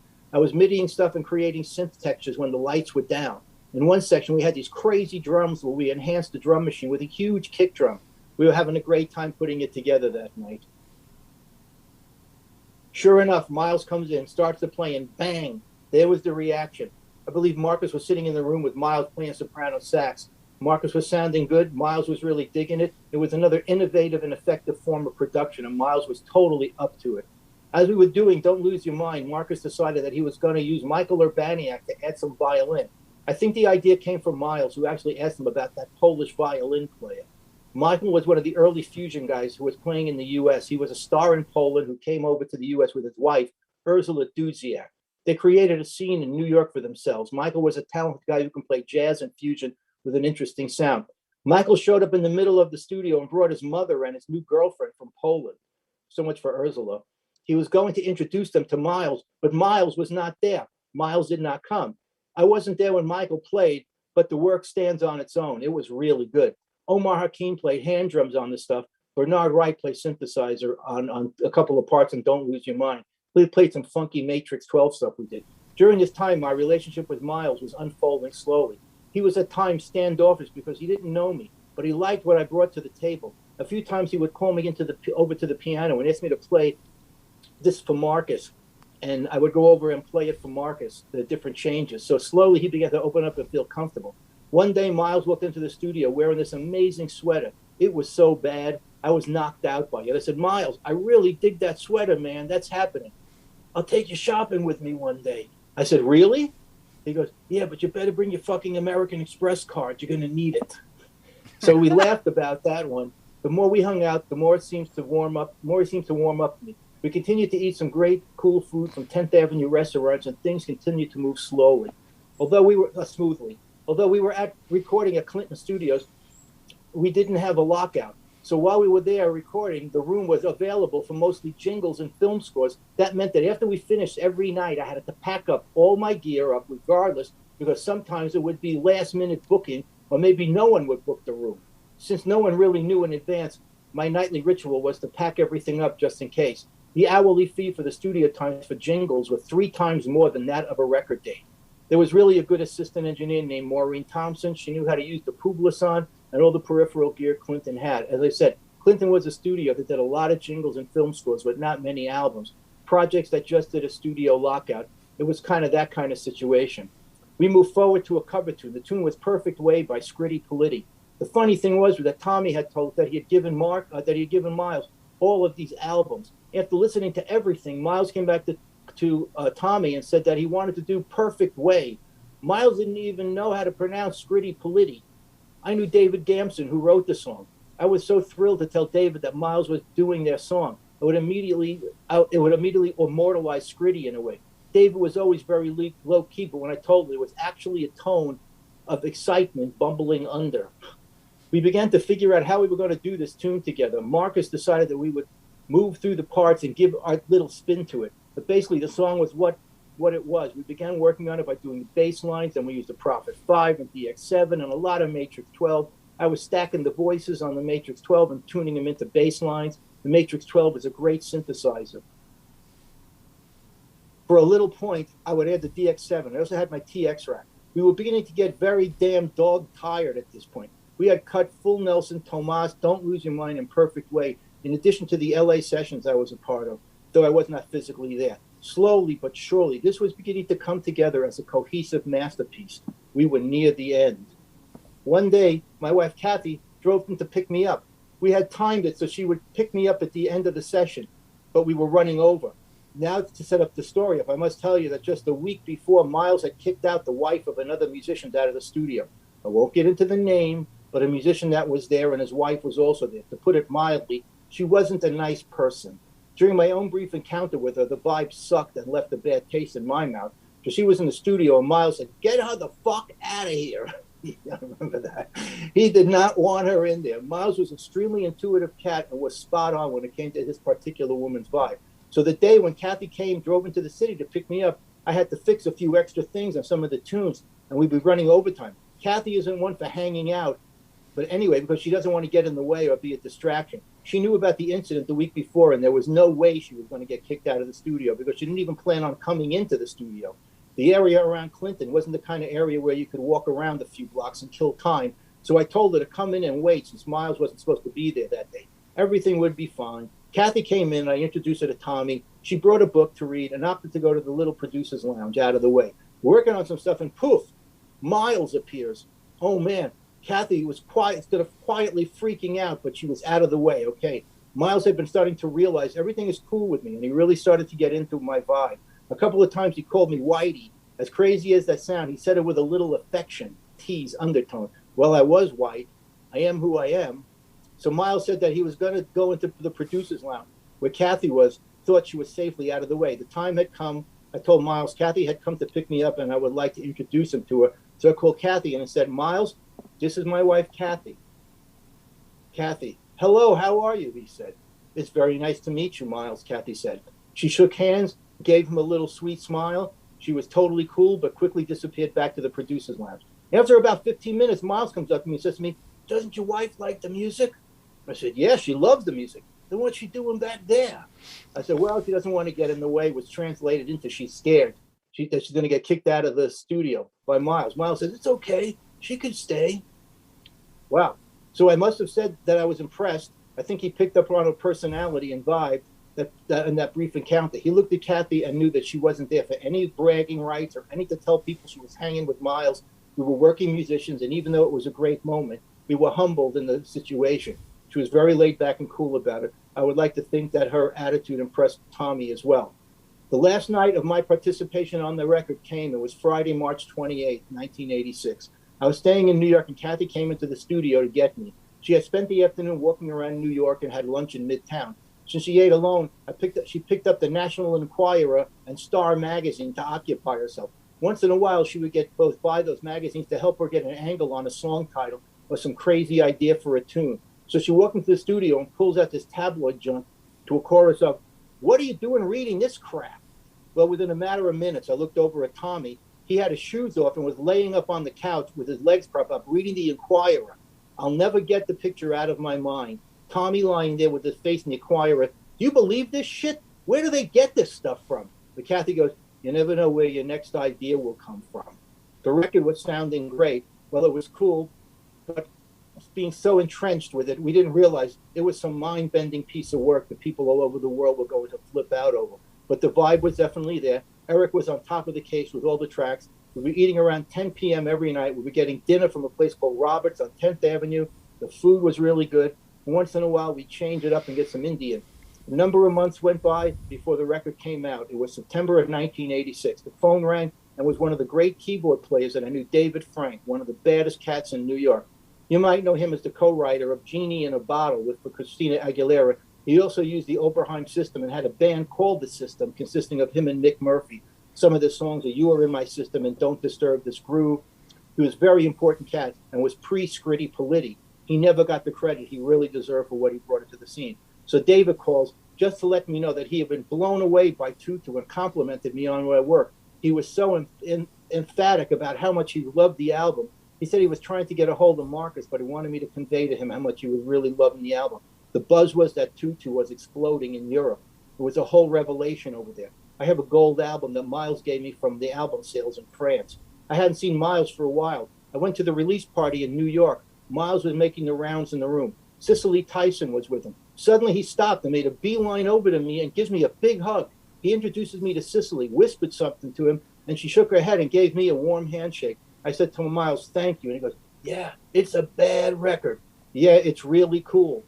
Gamson and Green of Scritti Politti were there as well. They were working on the Provision album at that point. Gil Evans was there. George Russell was there as well. Miles told me to go introduce myself to Gil Evans. I didn't know him. He was eating a pastrami sandwich. So my first handshake that I got from Gil Evans was a greasy one. I saw Miles talking to George Russell, and I was asking myself, what would these two guys be talking about? Tommy was there. It was big news. I don't know how many records Tutu sold in the U.S., but I do know that it put Miles back on the map. It certainly was a seminal moment in my life. People have come up to me and said, you can be involved in a lot of records in your career, but you were involved in something that is timeless. Timeless. Yes, that's how I felt about Tutu. Amazing. Thank you. I love it. We ran over time, but I just couldn't stop. I wanted to know more. This is Miles Davis or Jason Miles' book about his time. That chapter is about his time with Miles Davis. I'm very excited to sit down and read this. The premiere. Although I have to say, hearing you read it is just as exciting. I premiered it here today for Ropeadope. Just for fantastic, fantastic. Awesome. Jason, and, just want you, the book is called The Extraordinary Journey of Jason Miles, a musical biography. Beautiful, beautiful. Thank Everybody you. stay tuned. Thank you so much for sharing all that. Oh, my pleasure, man. All right, we are going to move on quickly. Stick around, Jason. We're gonna get into some things. Cool. We have upcoming right now we just opened up the test pressings for the Philadelphia Experiment. Limited number are available. They're on Bandcamp for those of you who are collectors. We will jump right into our interview with Weedie Braimah and Christian Scott aTunde Adjuah. Get your notebook out. I suggest that you have a pen and paper on this one because you're going to want to write down the incredible knowledge of these two men and do some more research and dig in. So let's see where we can go from here.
All right, welcome everyone. We are here at the Ropeadope Room, and I have the great pleasure of spending some time today with two people whom I respect the most out on the West Coast, Mr. Weedie Braimah. Weedie, how are you? How you doing, my brother? All is well. And Mr. Christian Scott aTunde Adjuah, how are you? Chief Adjuah. How you guys feeling? My man. My blood. All is well. Weedie Braimah is regarded as the premier voice of the djembe and is on a lifelong quest to in the study of African folklore and cultural music of the African diaspora. And his new record, The Hands of Time, is due out on September 24th. Pre-order opens today. That's on the Stretch Music label. And I think just there couldn't be a better next step, in my opinion, for Stretch, and I think people should just pay very close attention to this label. This is the beginning or the continuation, but really in the early stages of something truly amazing. And this album is a milepost on that journey. So, welcome, guys, and let's talk about The Hands of Time.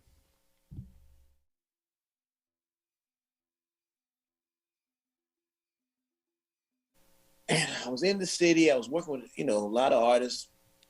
I was doing a lot of teaching at that time. I was in and out. And I just met a young man by the name of Corey Fonville. And I knew about a young man that was here that was a phenomenal drummer named Joe Dyson. So I was out and about one night, and I ran into Joe Dyson. And I said, Joe, how you doing, man? He says, hey, bro, what's happening? He said, you know what, bro? You need to meet somebody, man. I say, who? He said, you got to meet my brother, Christian. I said, Christian Scott, aTunde Adjuah.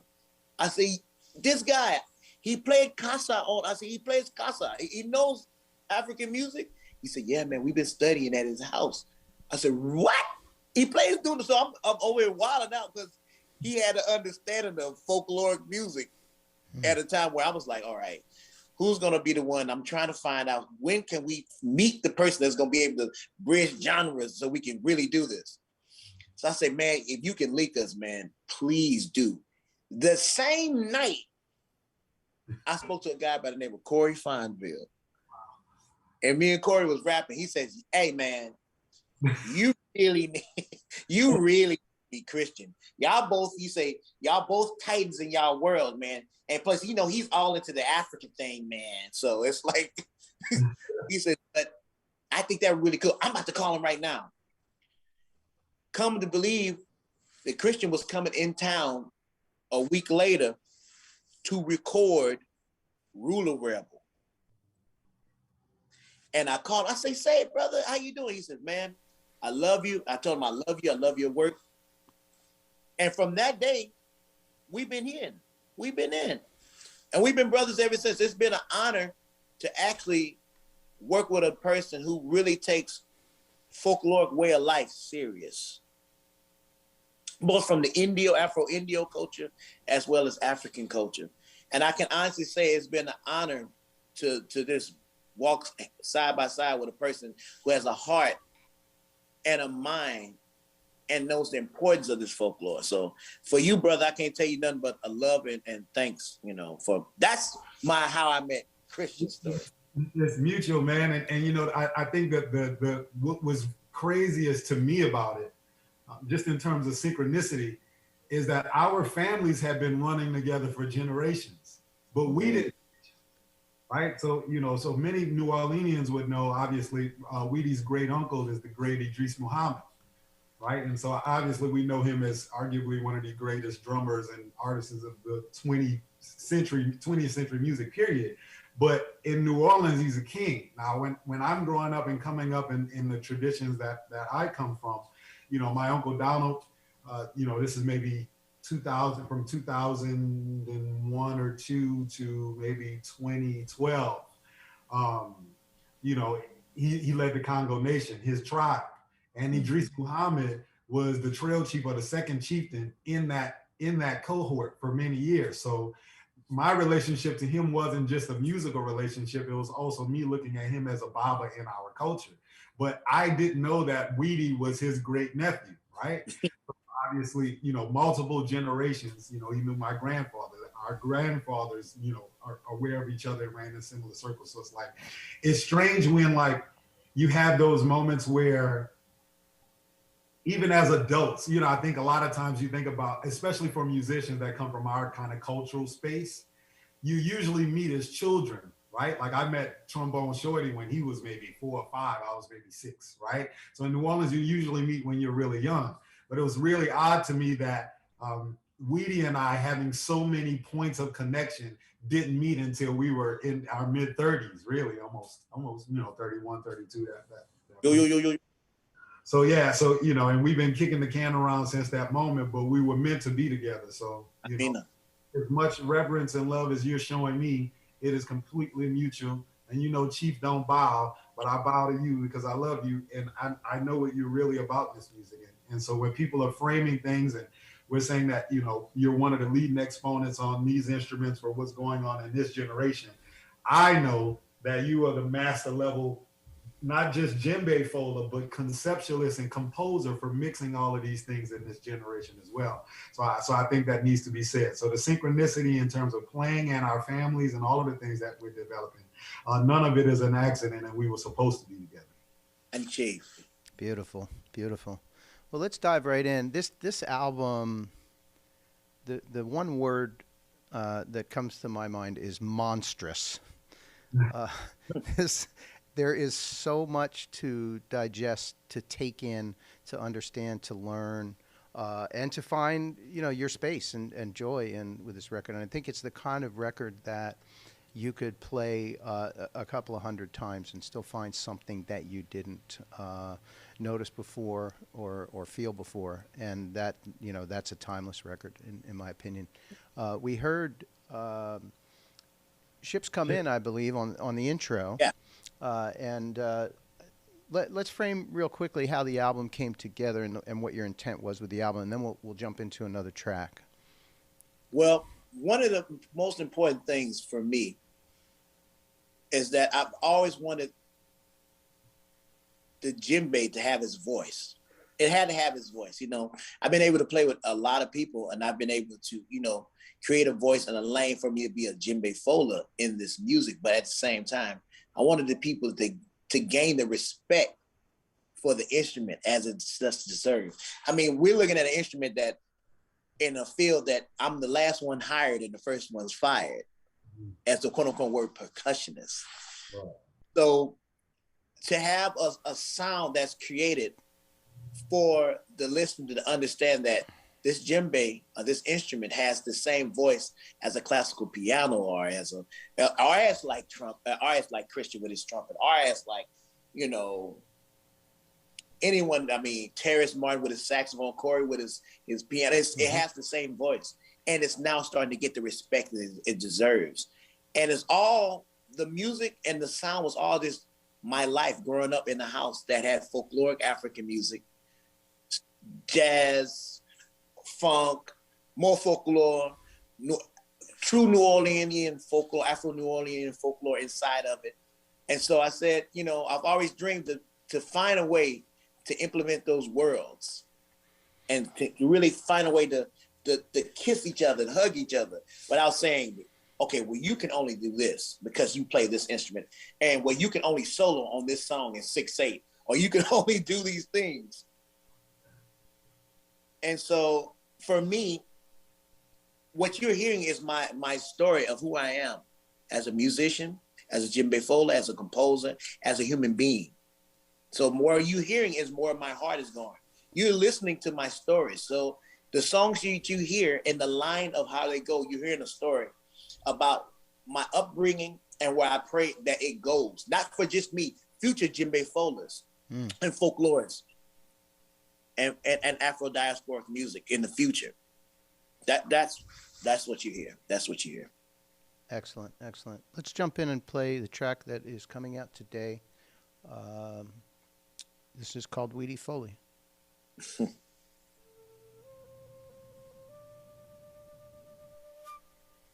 No.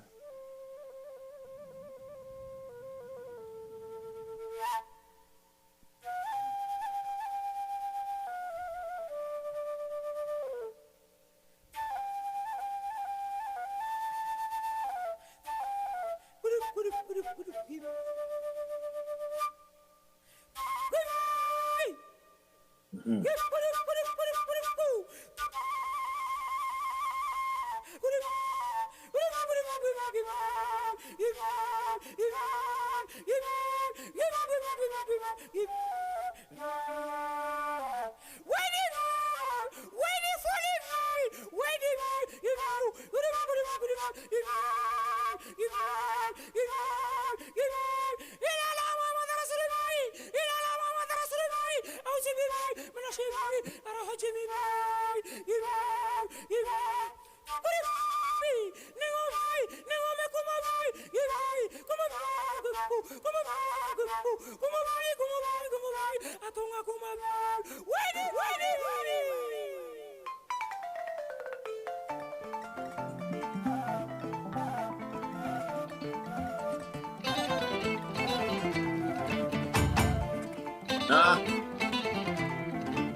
Tell me what's happening there on the intro and the beginning of that song. Of course, the great Elena Pinter Hughes, and I can hear Raja Casas.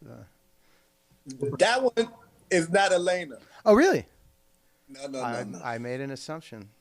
No. Can we start over? Ashley wants to study. Every time I see Atlanta, she wants to study with this guy. Ah, okay. Yeah. So what you're hearing is two things. You're hearing Manding culture, pure Manding culture, combined with the voice and the sound of what I call East St. Africa. And what is East St. Africa? East St. Africa is the village of where I was raised in East St. Louis. And why do we call it East St. Africa? It's because East St. Louis was one of the second places in the world outside of West Africa where you could find the djembe in 1964 when they first arrived in America. So only two places, New York and East St. Louis. Wow. That's why we praise artists like Harry Belafonte and Catherine Dunham, because those were the pioneers and the Pan-Africans who were able to bring this art to inner city children to understand that Africa is still alive in you right here in your backyard. It's right here. So what you're hearing is what I call, instead of playing folkloric music that children from the north side or the east side of East St. Louis or from the Ninth Ward would never know, they can play the rhythms and they learn that they was created right here on this soil, right in the West. Mm-hmm. People in the West don't know Manjani unless you was raised in folkloric or you studied in folkloric traditional West African dance. People in the world, in this world may not know Dunumba, Konkoba. But why not Weedie Foley? Because it's something in it that's connected with their story. We're all African, but at the same time, it's something that is in their story that's very innate in them that they can understand and hear and feel. So the rhythm that you're hearing is not a traditional rhythm. It's a rhythm that was created by me. And when I recorded it in Africa, the first thing they said was, Weedie, c'est pas bien, c'est pas compris. I don't understand. C'est pas compris. I don't understand. What rhythm is this? It's not kasa, it's not beredu. What is it? I say it's my own creation. Okay. Sase Weedie Foley. That's a Weedie rhythm. That's your music. You've created a sound. I'm like, yeah. But then one of my Bibles told me when I got back, he says, you see the question that they asked you? I said, yeah. He said, that's your music. You've been playing all this all your life. You grew up in it. But what's the story that you have to play for the ancestors and the culture on the side that was raised here? You got to play for them. You got to honor them. And if you don't honor them, or you can continuously play music on one side that understands only the true folklore of that, but what about the folklore of your grandfather, the Indio people, the people that are Indio? What about the people that grew up in Fairview Heights? What about the people what rhythms are you honoring them? Are you honoring Sojourner Truth? Are you just honoring Sunjata? Are you just honoring Nana Tiribang? Are you honoring just those beliefs and those things? But you should be honoring also Malcolm X, Sojourner Truth, Marcus Garvey. So that's what Weedie Foley is about. It's being able to honor both entities to bring together to understand that Africa is one right inside of where you are. So to be able to speak both vernaculars without moving. That's Weedie Foley, with a line of all-star musicians in both Mali and the States. Yeah, let's. I'd like to also add to that too. You know, there is so much fusion in this generation that is wholly unconcerned with really being connected and going through the actual process of mastering the vernaculars and languages before they fuse them, right? Yo. So what has always been of interest to me and certainly clearly of interest to Weedie is having an ethnomusicological approach to limitless fusion, right? Which requires a value system that looks at all of these cultures as things that you have to excavate in, right? You don't just go and grab what's on the surface. Now, obviously people know Weedie in this moment as one of the great modern architects and players and composers for what it is that he's building and doing. But I think it's vital that we also note the fact that this is a person that basically as a small boy until now has been a part of this trajectory and learning and canon and the tradition. So it's when he goes to Africa and they say Weedie Folia, this is Weedie's rhythm or Weedie's sound, he's earned the right to have that, right? It's not just showing up and saying, I got a new rhythm, check this out. They're not going to respect that or react in the way where they have so much reverence for him unless he's actually gone through that process. And I think a lot of times specifically with modern creative improvised music, or if you want to say jazz or whatever you want to call this modern sound in this moment, we have there's this trope now of lauding folks and elevating folks that actually haven't gone through the process and don't have that reverence and respect, haven't done that work, that excavation, all of these things that are actually requisite in the folkloric spaces, that are requisite in the spaces that actually seeded the things that we're building. So I think it's really important to note that and to say that, because for a lot of people, they may be looking at it and saying, well, you say Weedie Folia is a new rhythm and all these things, but they're not realizing that it's informed by all of these other things. And I'm going to give an example just to kind of encapsulate all of that for folks that may be a little bit confused by what I'm saying. There's a story about Picasso sitting in a cafe in, somewhere in Europe, and this guy walks up to him and he asks him for an autograph. And Picasso takes a napkin and he draws a perfect circle, completely perfect.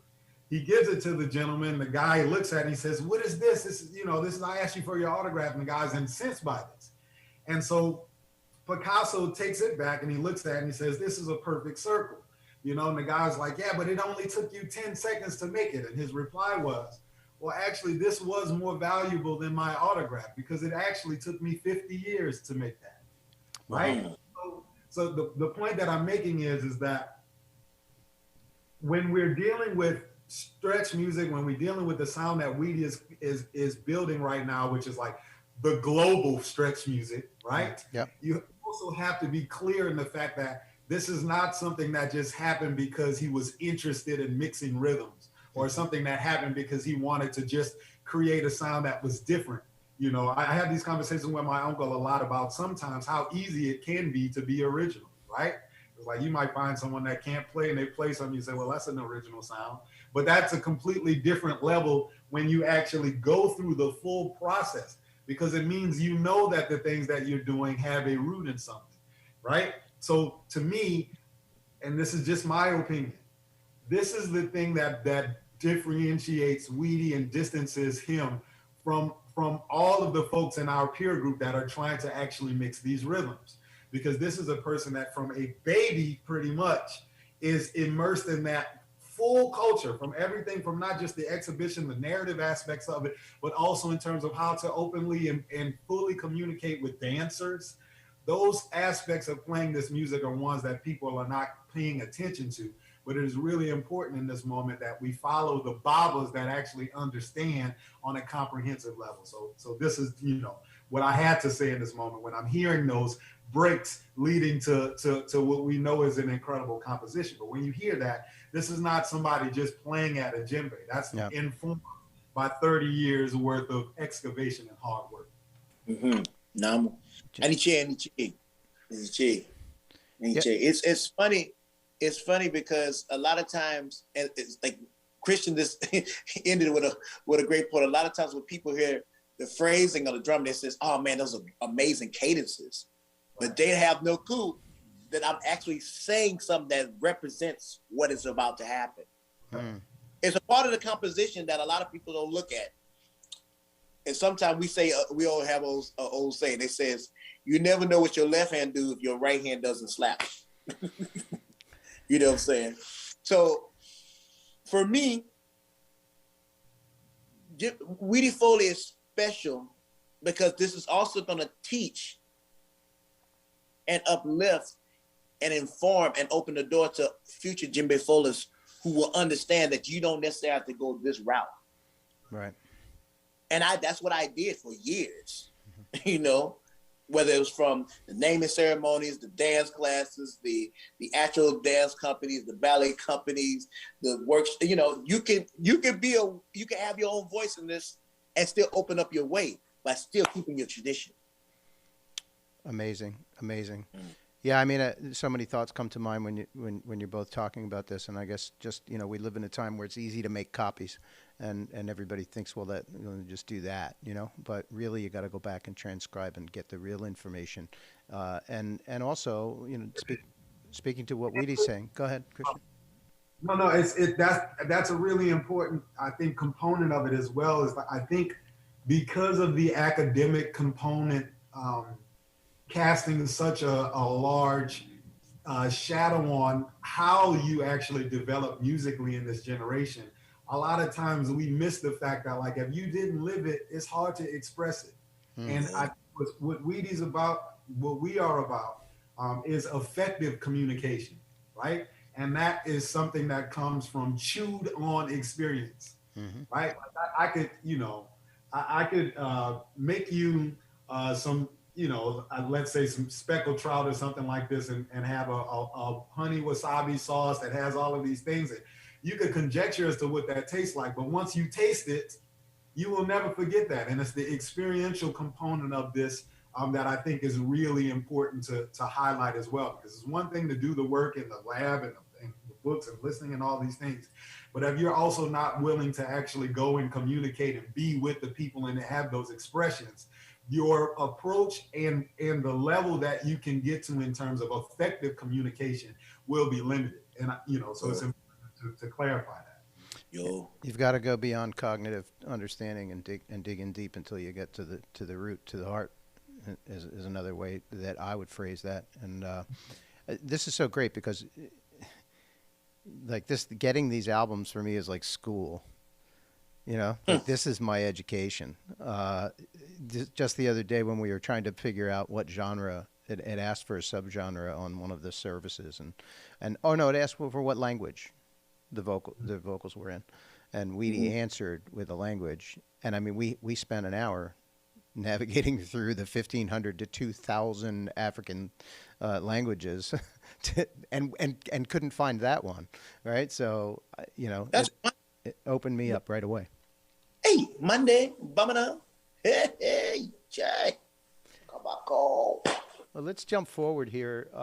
This is a special treat because these tracks are not out yet, but for those who have tuned in today, they can get an early listen. This one is... Oh, shout out to Maimuna Youssef, Mumu Fresh, and Hatu Masila. And next week. No. That's right. Next week we performed in Detroit. That's right. So the next one, there's a credit here, and I wanted to ask you about this.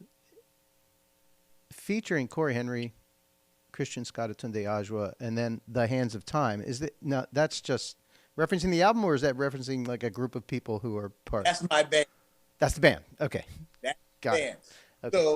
So, I wanted the band to have this feature as well. You know what I'm saying? The Hands of Time has his voice.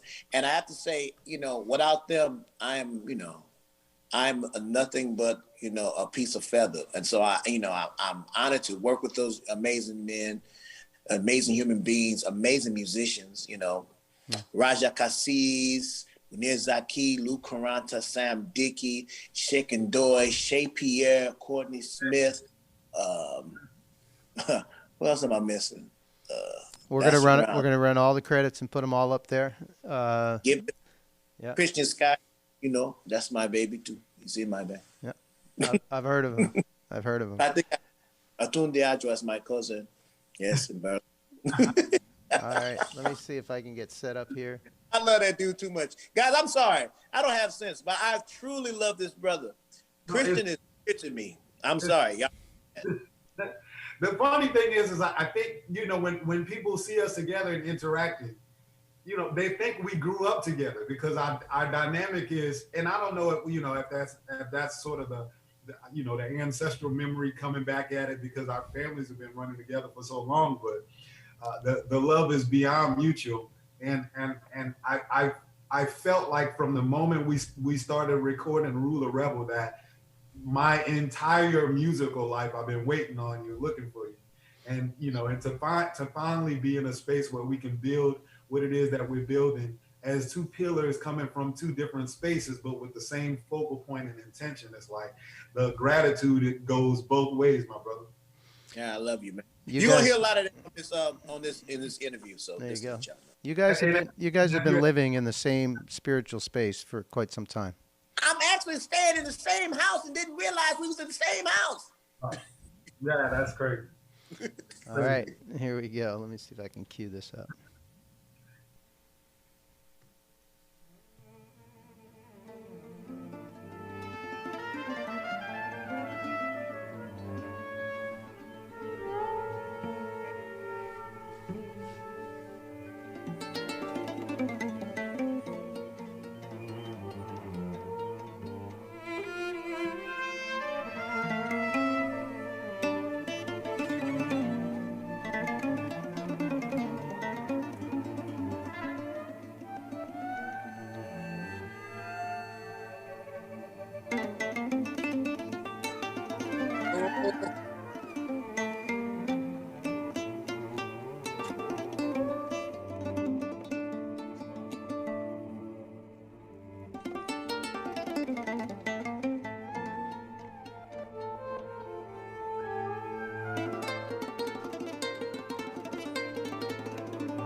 I want to turn it off.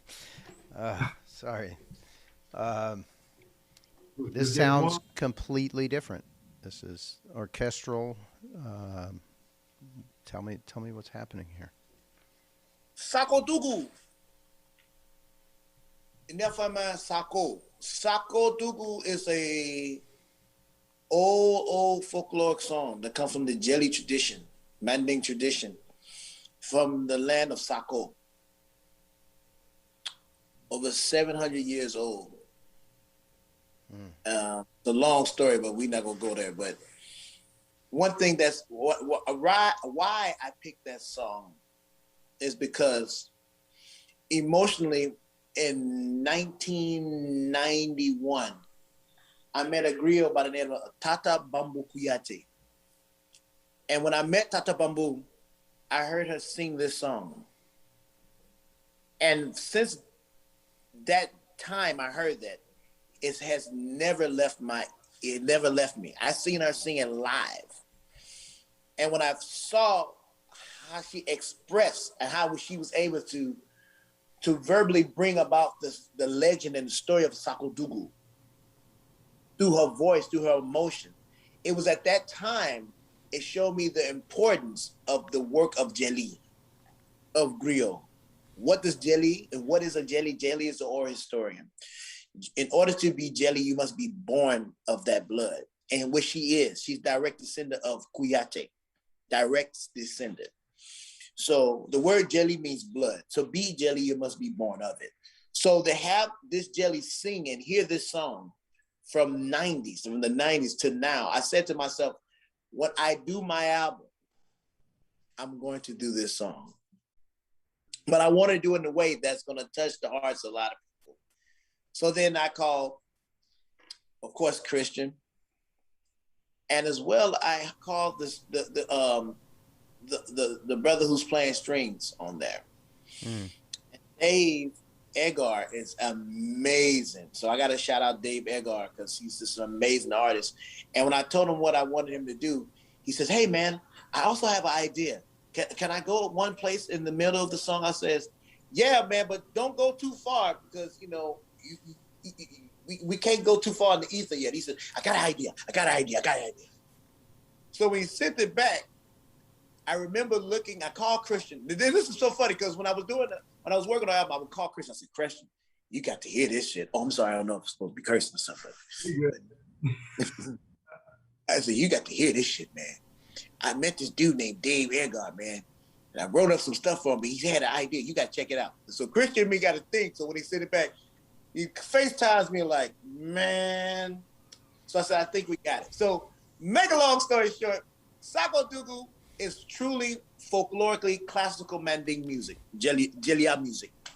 And, you know. Does it center around some celebration or like an event or something? Because it feels like what happens is in Manding culture, in Jelly, being Jelly, you sing of the stories of old before. Okay. So the main job is to be able to recite these stories and tell about the king of Sako Dougou and the legend of Sako. So traditionally, it would only be played on these three instruments: Jelly Ngoni, Kora, Balafon, and Jelly Dunum. On this album, we have all of that and more. So, and it features my brother and great friend, Mr. Corey Henry. And I wanted Corey to be able to free himself and go where he needed to go. And he says, yeah, man, I'll try, man. I hope you like it, bro. But for me, he did exactly what I wanted him to do. He did exactly what I wanted him to do, man. My main goal through all these songs is just to be able to connect the voices, to talk with me, not against and not beside, but behind, but beside me. Let's talk. Let's create a dialogue. Let's create a dialogue with the African and the African and America. Let's create a dialogue where it's no longer like you do this, and I do this. And for me, every song on this album, I think did that. I think it really did. I really do feel like it did that.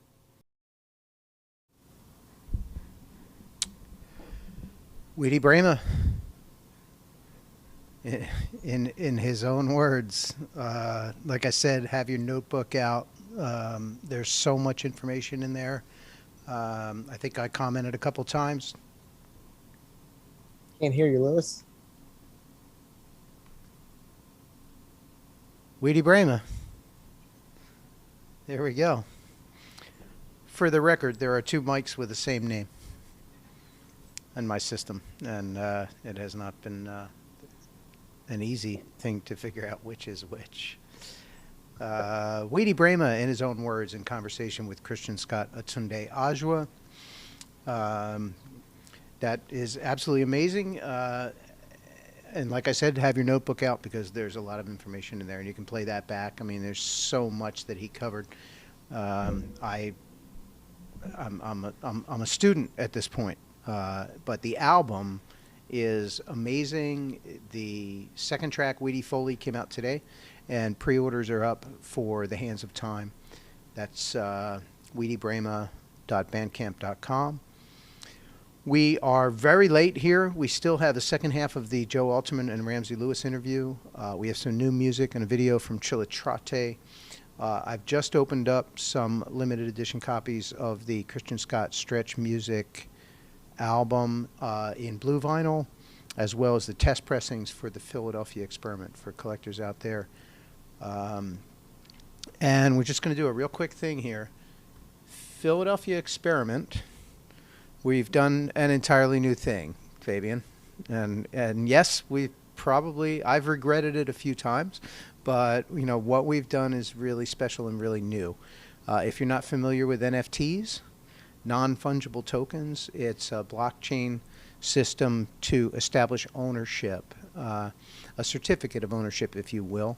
And I have a little video here showing how we stamp each piece of vinyl to verify that it is in fact 1 of 1,000 or 2 of 1,000 and 3 of 1,000. So each one is actually hand stamped at this point. This is just brand new. We're going to look back on this and people are going to laugh and they're going to like, oh, that's how they did it the first time, you know.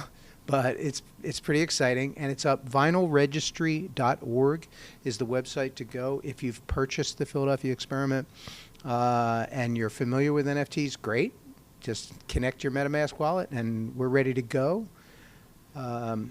If you're not familiar, we have a little bit of a walkthrough, but I just want to show everybody real quick how we do the hand stamping, and we'll come right back.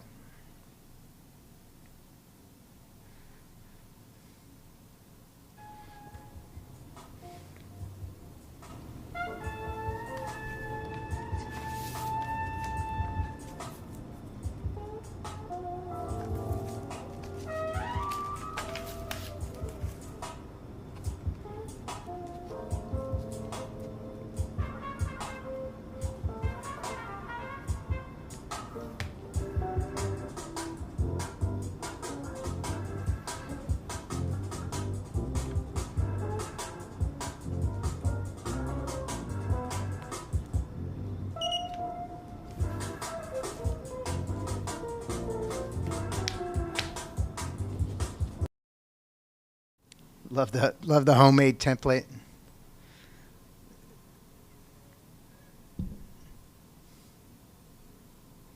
Sorry, my whole mic was muted. I love it. Love it, love it, love it. Yep. So actually what's on there is the logo, of course, but also a QR code and the edition number. So it's 001 of 1,000. Actually, they're going to be a few less than that because of a shortage from the pressing plant, and also some copies when the printer doesn't quite work. But each copy will actually have a serial number on it and the QR code to go and claim your NFT, and then that'll be registered on the blockchain. So we're going to start processing those and shipping those into the next week for those who have pre-ordered. Thank you. And there's still copies available at downloads.ropeadope.com or ropeadope.bandcamp.com. Fabian, what else is happening today? Let's run that down real quick. There's some things out today from Ropeadope that I think everybody should know about. Yep. Today's a very special day. We are filled with some great music from Russell Gunn, World Crunk Jazz Orchestra, The Serious Mystery. Opus 4, number 1 is out and available today at all places. Head over to Bandcamp to check that out. We also have a release from Dusky, live at the Cafe Jazz, that is out today. Stay tuned for another album coming from Dusky later on in the fall. As Lewis mentioned, Weedie Braimah has his Weedie Foley single out today, available for pre-order. The album, Joe Alterman, available only on Bandcamp today. The Upside of Down, go check that out. We've heard earlier from Paul Giess. Rewind the tape, if you will, and go check out our conversation with Paul. But his album is available for pre-order today, Bandcamp Day. Only Guide My Feet with a single from his release, and a track from Mr. David Cieri, an album from David Cieri titled Word Blind, that is out and available today. We have some pre-orders as well from David Cieri and MASH. Paul Giess is available as for pre-order, and again, Weedie Braimah is available for pre-order. So we have some great stuff coming out all at once here today, Lewis. All right, so let's jump into part 2 of the interview with Joe Alterman and Ramsey Lewis. That was some special times at the Boot. I remember I opened for you maybe only 4 or 5 times, but I remember we'd sit together, on your set break, and I remember walking away. It'd be like once a year for like 4 years, and I'd walk away and just learned so much from every time we got to spend together. And I remember you told me after one of those nights that you had opened for Oscar Peterson, or been intermission pianist for Oscar Peterson at London House for like 3 weeks at a time. No, That's a year. 4 sets a night or something. Yeah. And I kept thinking, gosh, if I'm getting this much out of just one set once a year, what was that like for you? 4 sets a night it was just such a powerful experience. Well, it was an experience. I'm glad that I went through that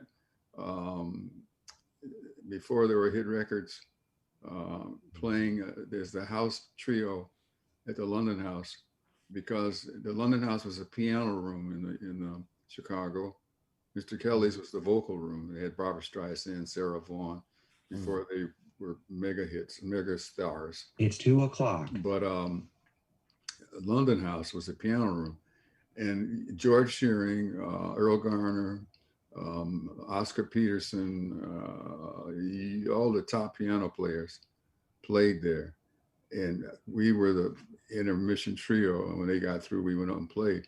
But as they were playing, we got to also sit out in the audience and check out not only how they played and what they played, but how they approached the audience and what songs followed what tempos.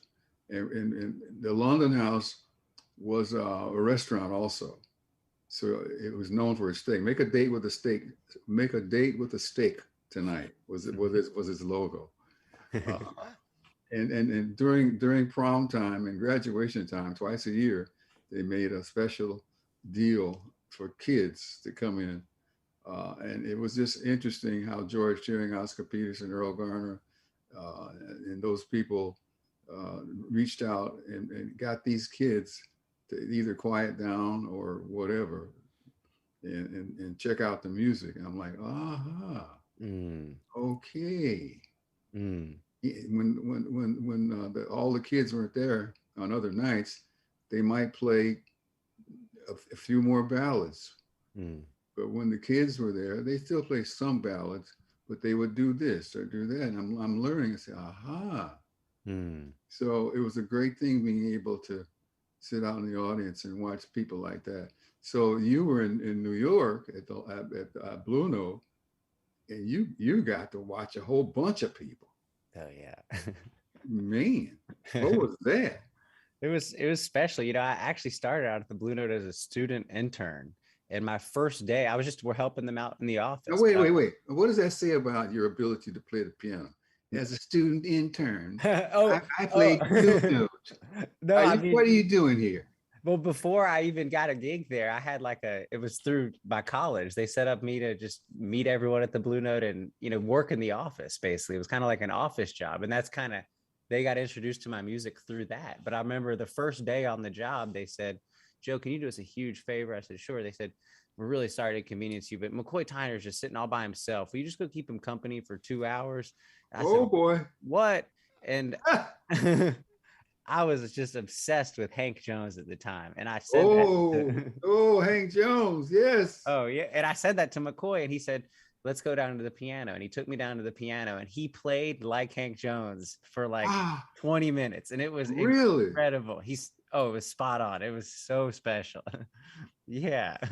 Wow. Yes. It was a special experience, but I didn't get to play opposite them, and learning to play opposite people I look up to so much was an experience, a learning experience in its own. I remember Ahmad Jamal came to hear me one time, and that was the first time I played for anyone, that I really looked up to. And I was so nervous. He was sitting right, in front of the piano, and it took a long time to realize, that the goal should not be to play for the one person. You play for everyone, then he'll probably enjoy it more. So I remember feeling a lot better by the time you and I met. I was just so nervous that first time. And coincidentally, I remember I shared that story with Les McCann, and Les was telling me about playing at London House the first time, and he said that he was about to walk on stage and he was nervous, and he said Oscar Peterson walked in the door and he freaked out, and he went over to Oscar's table and said, Oscar, I love you. You're my hero. Thank you so much for coming, but I can't play in front of you. And he said that Oscar said to him, I didn't come to hear me. I came to hear you. And that kind of changed, his mindset towards all that stuff. And I love that. I have an Oscar Peterson story. It's not about me and Oscar Peterson, but Oscar Peterson was playing a London House, of course, in Chicago. And it was before we were the house band. And another band, another trio was a house trio. And during intermission, they would play. And during this intermission, Oscar went over, he didn't leave the room. Most times he would leave the room because he felt that if he stayed in the room and people are going over for autographs and this, that, and the other, it's a distraction to the intermission piano player, the intermission trio. So he left the room most times. But this time he had some friends there, and he sat with them. And then the piano player, the trio that was intermission, started playing, but they started playing Oscar Peterson songs, and the piano player was trying to play like Oscar Peterson. I never saw Oscar get pissed off. At the end of the set, Oscar almost ran up to, I ain't gonna call his name, him, and pulled him off and into the, it was in an office. The London House is in an office building, but downstairs on the first floor is this great lounge nightclub restaurant. Pulled him out into the hallway of the office building, the back of the nightclub. And he said, don't ever do that. Don't ever imitate. Don't ever imitate me or anybody else. You got to play, and don't try to impress people. You got to play what your own being tells you to play. The other thing, the experience I had with Oscar Peterson that I'll never forget, besides other things, being the house band in London House, I had a lot of experiences with Oscar Peterson. But another one, I asked him some questions at the end of the show, and he said, well, what are you doing tomorrow around noon? I said, well, what do you want me to? He says, come over to the Palmer House. That's big time hotel here in Chicago. And we'll talk about it. So we went down into a ballroom where they had a piano. And he says, okay, from middle C to the F, octave and a half above middle C, play something interesting. I'm like, really? He said, yeah, just play some. Now, for those people who don't know the piano, that's not a lot of keys. There are 88 keys on the piano, okay? I think he chose about, 16 or 17? Yeah. 18 keys. He says, now play something interesting. I'm like, really? And he said, yeah. So I don't know what I played. And I said, so what would you do? And he took that same set of keys on that piano and he played some beautiful stuff. I'm like, really? And he says, you can do that. Now you sit down. And it was really eye-opening that you didn't have to play dazzle mom with speed. And you didn't have to, if necessary, go everywhere. You could play a few notes, but how you play them, where you played them, and the combination of how you played them. From Oscar Peterson, who, if necessary, he could play two pianos at the same time. Well, not really, but that's the feeling you basically, yeah. Wow. So I have other stories about Oscar, but those are two of mine. What a treat. Yeah. I got to play his piano in his house.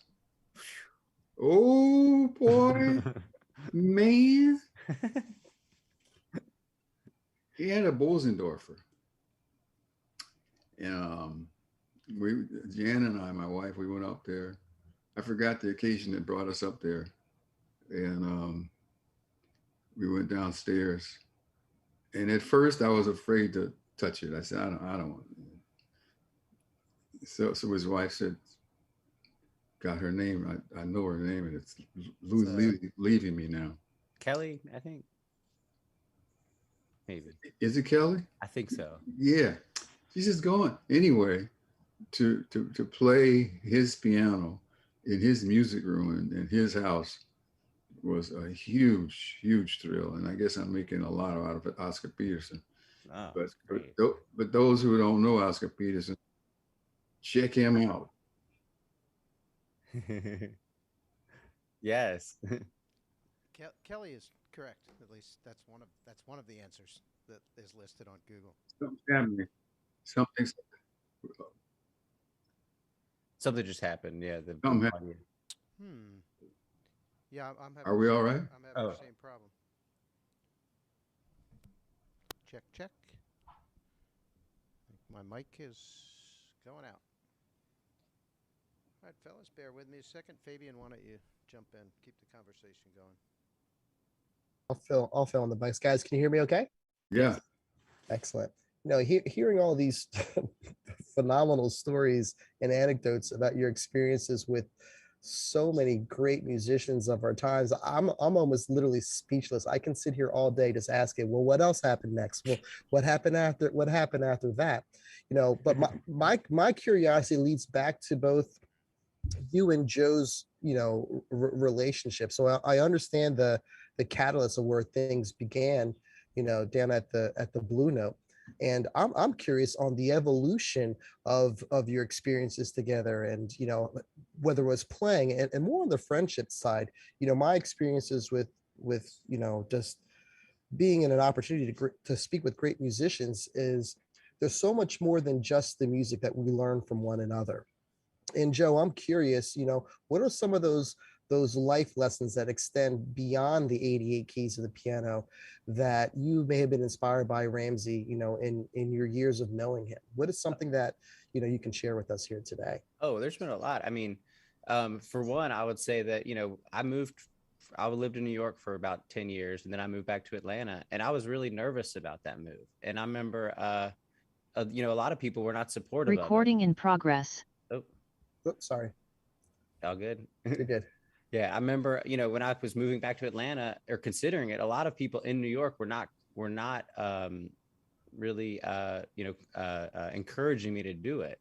People were saying I would regret it, but Ramsey actually was one of the only people that really encouraged me. He said, you know, go where you're happy and it will reflect in your music. I think, but more than that, you know, I think the biggest lesson, you know, when we first met, I mean, one of the things I always wanted to sound like Ramsey, and getting to know. Oh yeah. I didn't know that.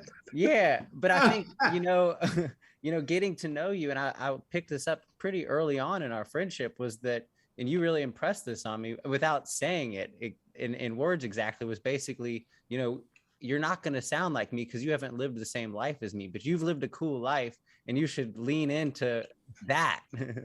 And that was big. There's been a lot. I mean, even just, you know, this past weekend I was playing a gig, and I thought I was, you know, I was feeling some nerves or something, but then I remembered, Ramsey, you don't call it nervous, you call it professional anticipation, and that made me feel a little better. I mean, there's been so many things, and it's not just, you know, everything musical does, you know, help with your life. I remember right before I moved from New York, I was playing somewhere and Paul McCartney came out.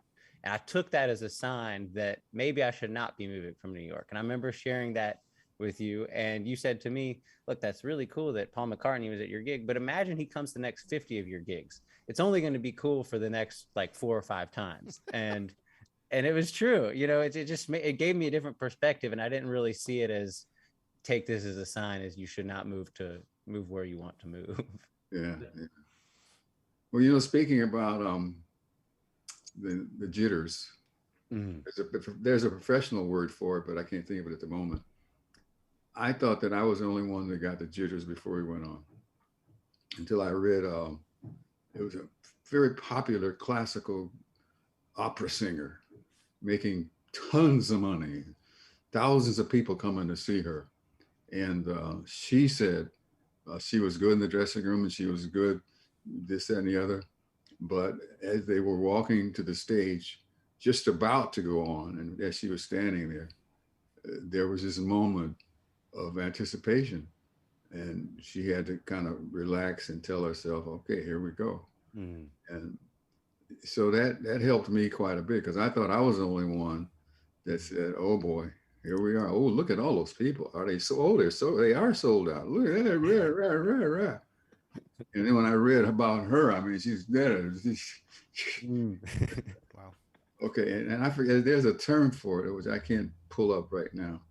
The one you told me was professional anticipation. That's what I like. That's it. Professional anticipation. I love that. Yeah. We all get it. We all, and that's a good thing. Yeah. I mean, because that means we're happy the audience is out there. We're impressed that they're out there. And it's like, oh, it's the opposite of, oh, look at my watch. I got to be doing this for 2 hours. And have my drinks ready when I get, you know, your mind somewhere else. But we appreciate where we are and what we're doing. Shows that you care. Very good. Yes. Can you folks hear me now? Yeah. Yes. All right. Ghost in the machine. Don't know what happened there. It's the It happens. cosmic thing that says stop talking. Are we still having a problem? I'm hearing it as well. It's a little bit of a click, maybe when you move. I don't know if it's the headphones or something. It's probably a cable. Well, if you can hear me okay, my gosh, these stories are amazing. And, you know, I'm so happy that we are able to record this kind of historically. I mean, these are things that this is going to last, right? And people can come back and refer back to this. So much is lost in the digital age, and so, you know, with all the information. That was some special.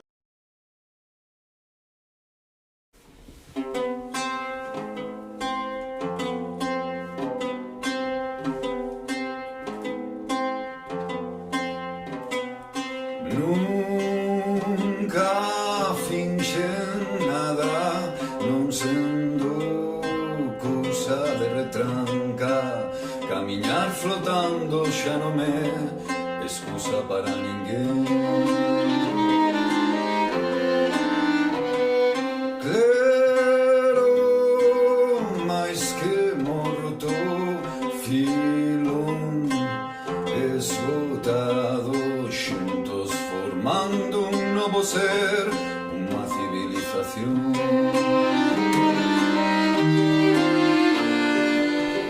Cariña Deus, era apicultor, todos a unha imaxe subconsciente, plena, transparente,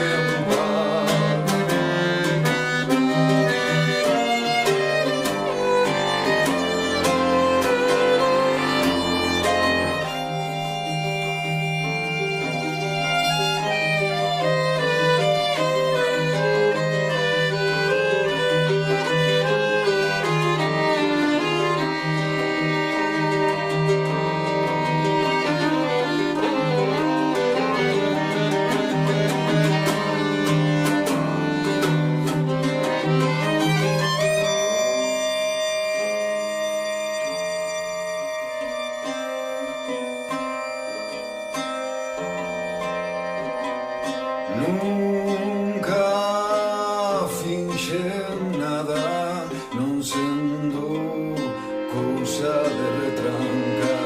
Camiñar flotando xa non é excusa para ninguén.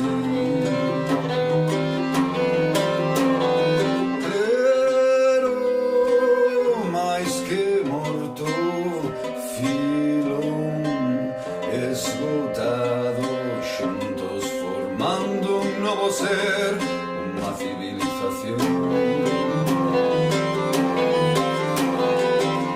Cariña Deus, era apicultor, todos a unha imaxe subconsciente, plena, transparente, en paz.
Wow. Trilitrate from Galicia in northern Spain, on the coast, part of a collective of musicians, classical training, who experiment And also mix visuals together. Montse puts together those videos. Their record is coming out in the fall. And I think next Friday you'll be able to preview the parts of that album and pre-order that here in the United States. I miss them. I wish I could be there. We have to move quickly. We have the second part of the Weedie, Braimah, and Christian Scott aTunde Adjuah interview that we'd like to play for you. But I just want to thank everyone for listening today, for watching today, and for those of you who are supporting on Bandcamp, thank you very much. It's very important both to the label and also to these individual artists as a source of revenue and support. That's the greatest part about Bandcamp is they see every order, they see you, and they can reach you, and they can talk to you, and we can as well, and that's the community. Mr. Brown, we may just go right out with this, and we may come back, but let's jump into this second half because we're at like Live Aid, and gotta get this back. I thought I'd match Jason Miles' floppy disk comment from earlier with a Live Aid reference. So for you youngsters out there, it's time to go to Google after this interview. Let's get back to it.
Is it possible to fit the sounds of the entire diaspora into one song? That was a dream come true. That's all I can tell you. That song was a dream come true. So tell me about the story there. What am I listening to? Assume I know nothing, which is exactly the truth.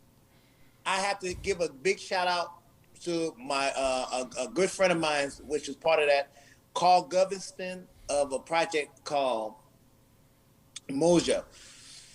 So me and Carl Govinston did this project, and we was on this project for years, and we was working together in Cuba. And so we went to Cuba, and I've always said, yo, man, you got to see this group called Osine Del Monte. So myself, Carl Govinston, another great percussionist by the name of Pedrito Martinez went. And the first trip we all went together, we had everybody in the room, but Osine wasn't there. So we went back 2 years later, and Osine was in town. So we recorded this song, and it was like, Weedie, okay, we record rumba and djembe, mixing. I say, yeah, let's do it. But the problem was they had never played with djembe player.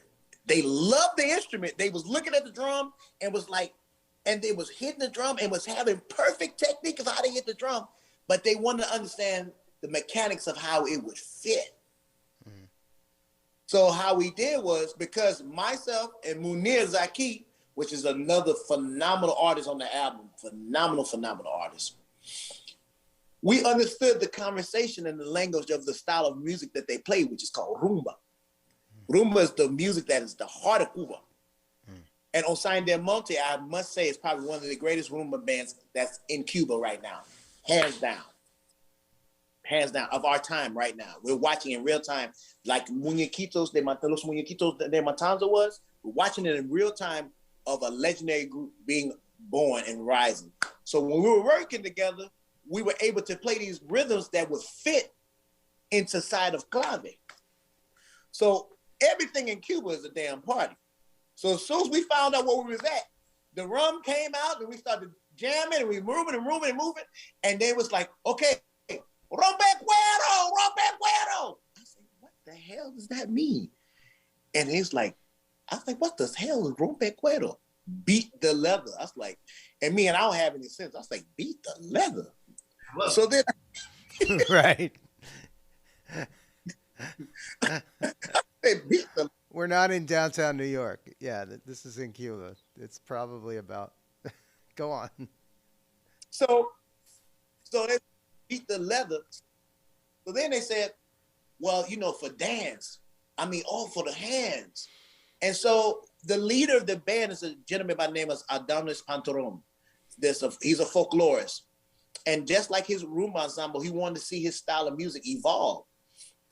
He grew up playing bata, grew up playing quinto. So we were able to create, once again, this word dialogue and this sound, this global sound that we were creating, this global sound, you know what I'm saying? Within this music, we start finding out that we had the same voice.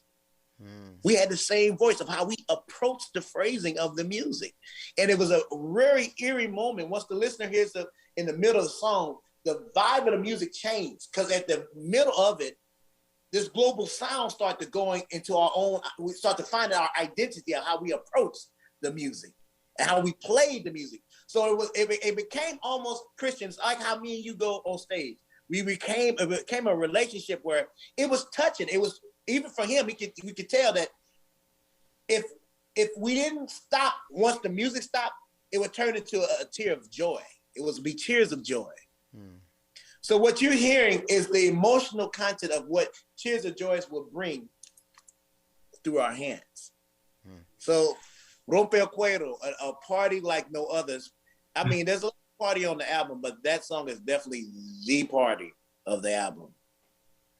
You know, shout out to Osain Del Monte and the bassist, the legendary Alain Perez. So, and you recorded? You say that was recorded in Cuba, in Havana? That was recorded in Cuba at not Abdallah. Christian, you recorded there. Old Spot in Old Havana. Brain fart. We have second time I had a brain fart on this show. I can't remember the name of it. I know which studio you're talking about though. Right? I'm blanking out on the name. He was trying to outsource to you. No, I'm blanking out. Graham. Miles. Graham. With Stefan Harris and David Sanchez, we did a record there. Beautiful. So time flies, man. I know. I think we have time for one more, and I guess I'll throw it out to you, Weedie, and Christian, if you want to comment. There's a track here which I found diverse and interesting in comparison to the rest of the album, called When Clouds Kissed. And then there's also Back to Forward, an ode to Bantuku. So would you like to pick and pre-pave? Oh my God, you're gonna make me cry, because now you get into an emotional part. You picked two of the most emotional songs. Back to Forth, Ode to Bantuku is a song I did in honor of my father. And my father, I would say, besides being a 111 generation drummer on my father's side, he was one that, to this day, and I told, it's only 4 people that I can say that are some of the greatest composers. And one of them is on the phone. That's my top. One is for me, and that's my brother, not because being biased, because Christian, my brother. But that Christian and my father, first being my dad. That album, the way I approach music, the way he would approach music. It's the true way he would approach music. So back to Ode to Bantuku was also the name of my father's first band in the States. Well, I think that's where we have to go then. Yeah. So that's where you got it. Back to Forward I named it that because I was looking. It's like, of course, we look back to the fourth, but also it was a joke that me and Trombone Shorty had made a long time ago, and it's very intense, and I can't say it, but he says, "Man, I told him never go backwards, but I will reverse. But I may not go backwards, but I damn sure gonna go forward." So I said, "Yeah, man, I'm gonna name it that, but I have to honor." It's a double entendre because the way he played the music was like, it's like he knew where I was going mentally, and so I had to call it Ode to Bantuku because the melody of it and the way I approached the music 5 years ago when I wrote the song was like my father to the T.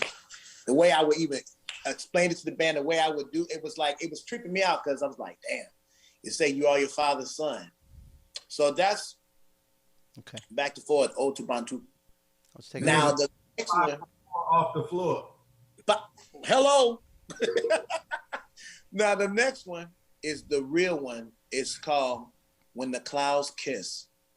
That song, along with the song that comes after this, which is a surprise, but it's that song and When Ships Come In, are all part of the same family. There's a story that goes to it. When the Clouds Kiss was the day my mother passed, and when I found my mother. Wow. She passed and I found her dead. And what I wanted to do was to try and take the listener through the same emotional hurt that I went through without saying a word. Through music. And one of the hardest things was to think about music when you find your mother in a situation like that, because you don't wish that on nobody. And some people may call me crazy. How in the hell are you gonna think about music when your mother passed? Because she was music. That was her. Yeah. Even when I had to put her in that damn plastic bag and send her to the morgue, it was when I played for her, and I was never gonna see her and hold her in that form as she was and play on her chest, the rhythm that I used on Ode to Bantuku, which was the style of music that I first played with my dad, which was the music that my father and my mother taught me on her chest before they wheeled off. Wow. And this is all true. This is not like something for gimmicks and tricks and shit. But When the Clouds Kiss is a story. It's this, when you hear the song, the average person would think this is uplifting. But at the same time, just because music is uplifting, in Africa, we use music to uplift us even when we hurt. In New Orleans, we use music to uplift us even when we're hurt. And in life, we realize sometimes we don't know how to go to another realm without using certain things that's sad. My main idea was to bring spirit, emotion, love, and a true form of try to show the continuum of where I want to go with what I'm doing with my music. And that's what When the Clouds Kiss is.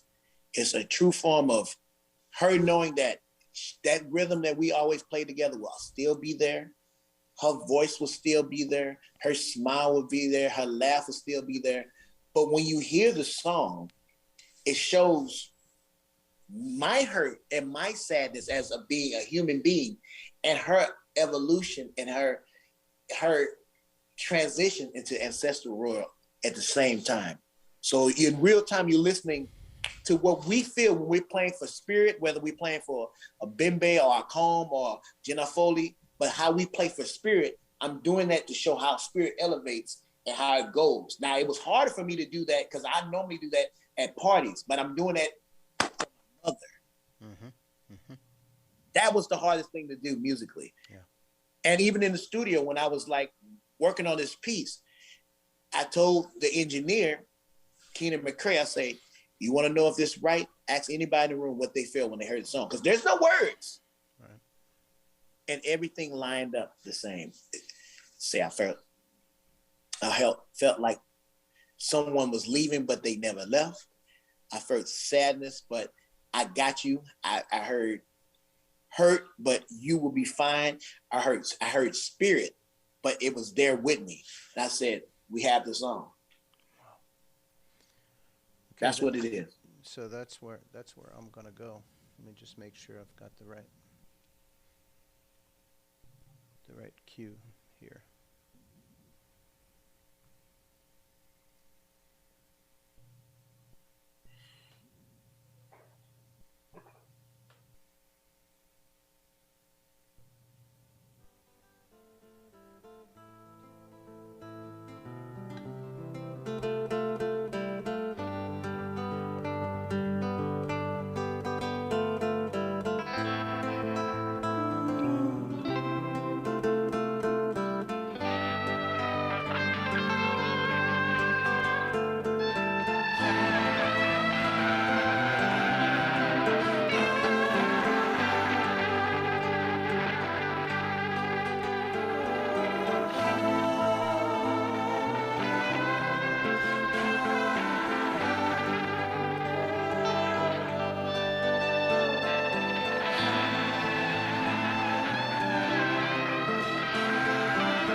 Thank you so much, Weedie, for sharing that story.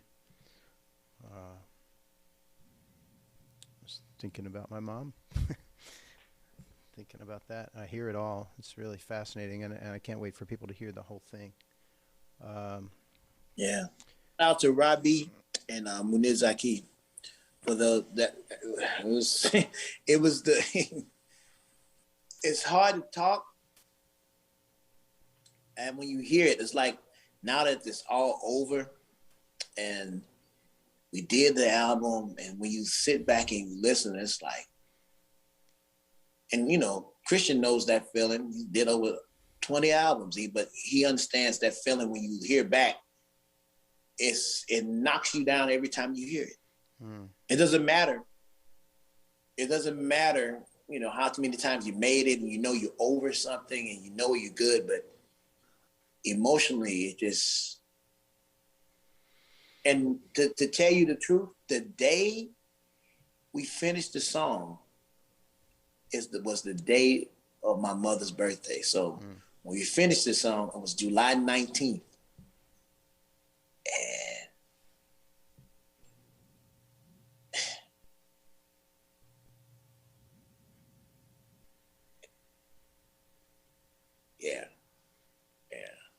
Well, gentlemen, I want to leave it on that note. After this airs, we're going to give people a taste of the trombone shorty guest on Back to Forward, Ode to Bantuku, about Weedie's father, and get a sample of that. Gentlemen, I'm speechless. Thank you for putting your hearts, your souls, your spirits into music. Weedie, it's like going to college, man. It's better than college. Just learning from you. It's like I'm just opening up to so many new things, and I appreciate it. And Christian, thank you so much for bringing this to the world. Thank you, Lewis. Thank you, Christian. Thank you, Stretch Music. I really appreciate you all, and thank you. God bless you. Allah yo barake. Thank you. I want to thank you guys as well, and obviously everybody that's at home that's going to be checking this out. Go and cop this record. I know it's a streaming era. Buy the record. Support this music. Well, get the quality. Yeah. Sorry. Yeah. The thing is that's what's going on now. It's you can get the best version of this, and what you're getting is the seed of something that people are going to be talking about and dealing with musically for generations to come.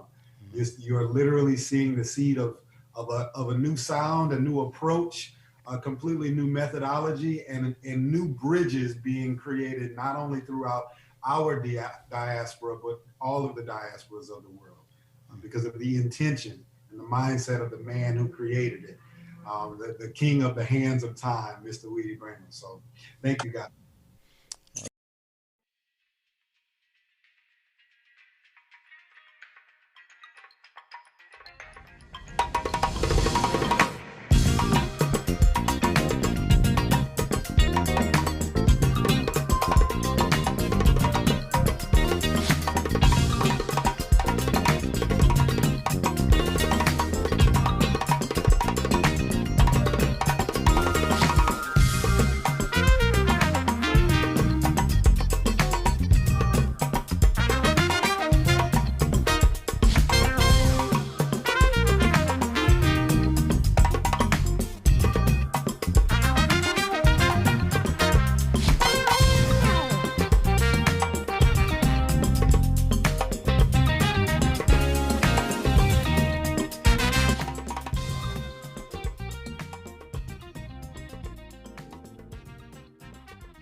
The king of the hands of time, Weedie Braimah.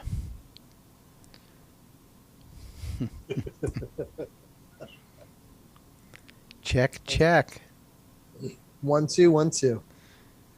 1 2 3 4. We can count the king of the hands of time, Mr. Weedie Braimah, and the ever visionary Christian Scott aTunde Adjuah. There are a lot of times when I ask myself why I do what I do, why we do what we do, and there are people that are ahead of us on the path, and you just look forward and you say, let me follow that guy. He seems he's headed for higher ground, and that's what that's all about. Fabian Brown. What a night. It's been fun. It's been great. I want to thank Paul Giess and Eric Kramer and Matt Jernigan, Lisa Marie Simmons, Jason Miles, all for joining and accompanying us here live, taking time out of their day to, share their times and their talent. All the fans that have been dropping comments on YouTube and Facebook, it's been a treat to connect with you guys on there too. And thank you, Lewis, for just letting me, share the spot, in my undisclosed location, All locations are undisclosed during COVID. Yeah.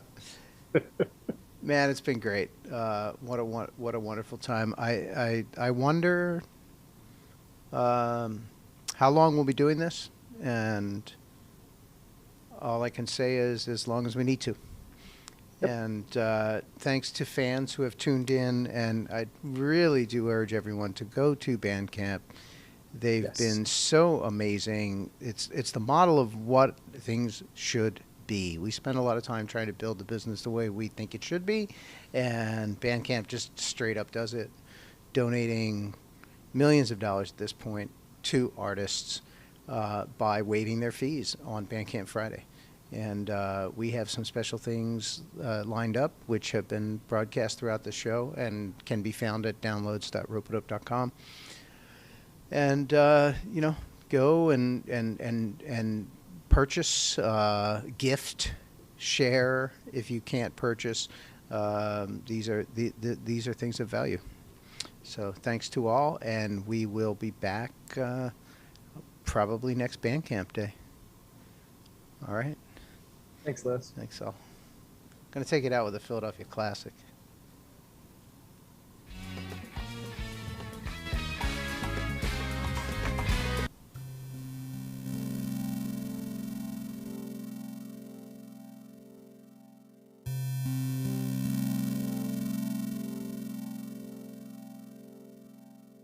Living in the land of liberty, country of confusion, state of insanity, my city of.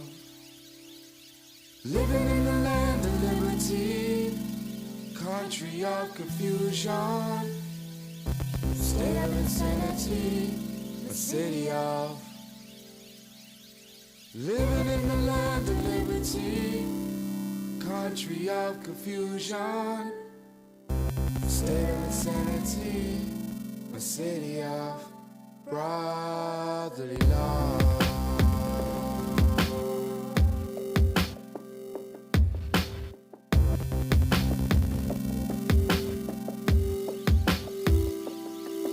Merely the buildings in Philly kill me, historically conceal me, displace me, brick by brick like big city dreams in the projects.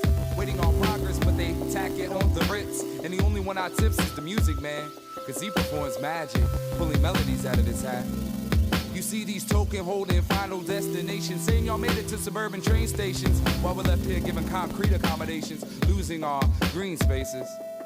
And I seek shade in a park in the name of love, but they hating on skaters. Somebody call 911, cause a lot have none. And I'm a taxpayer being paid back for homeless in a lump sum, and get engulfed by the flames. The fires that rise the sky turn black and blue. The eye of the violence that cries out for help. But being a mere passerby means more than just a smile every time the Simpsons win. It's vinyl style, and the city puts its spin on things, and tables get turned on me and you too. And every damn window at the chemical can expose the truth. You see they masking the damage with tree-lined streets as I'm handed a pamphlet from a street corner prophet. It's metropolitan logic and I'm lost in its urbanist. Country of confusion, state of insanity, the city of. Living in the land of liberty, country of confusion, state of insanity, the city of brotherly love.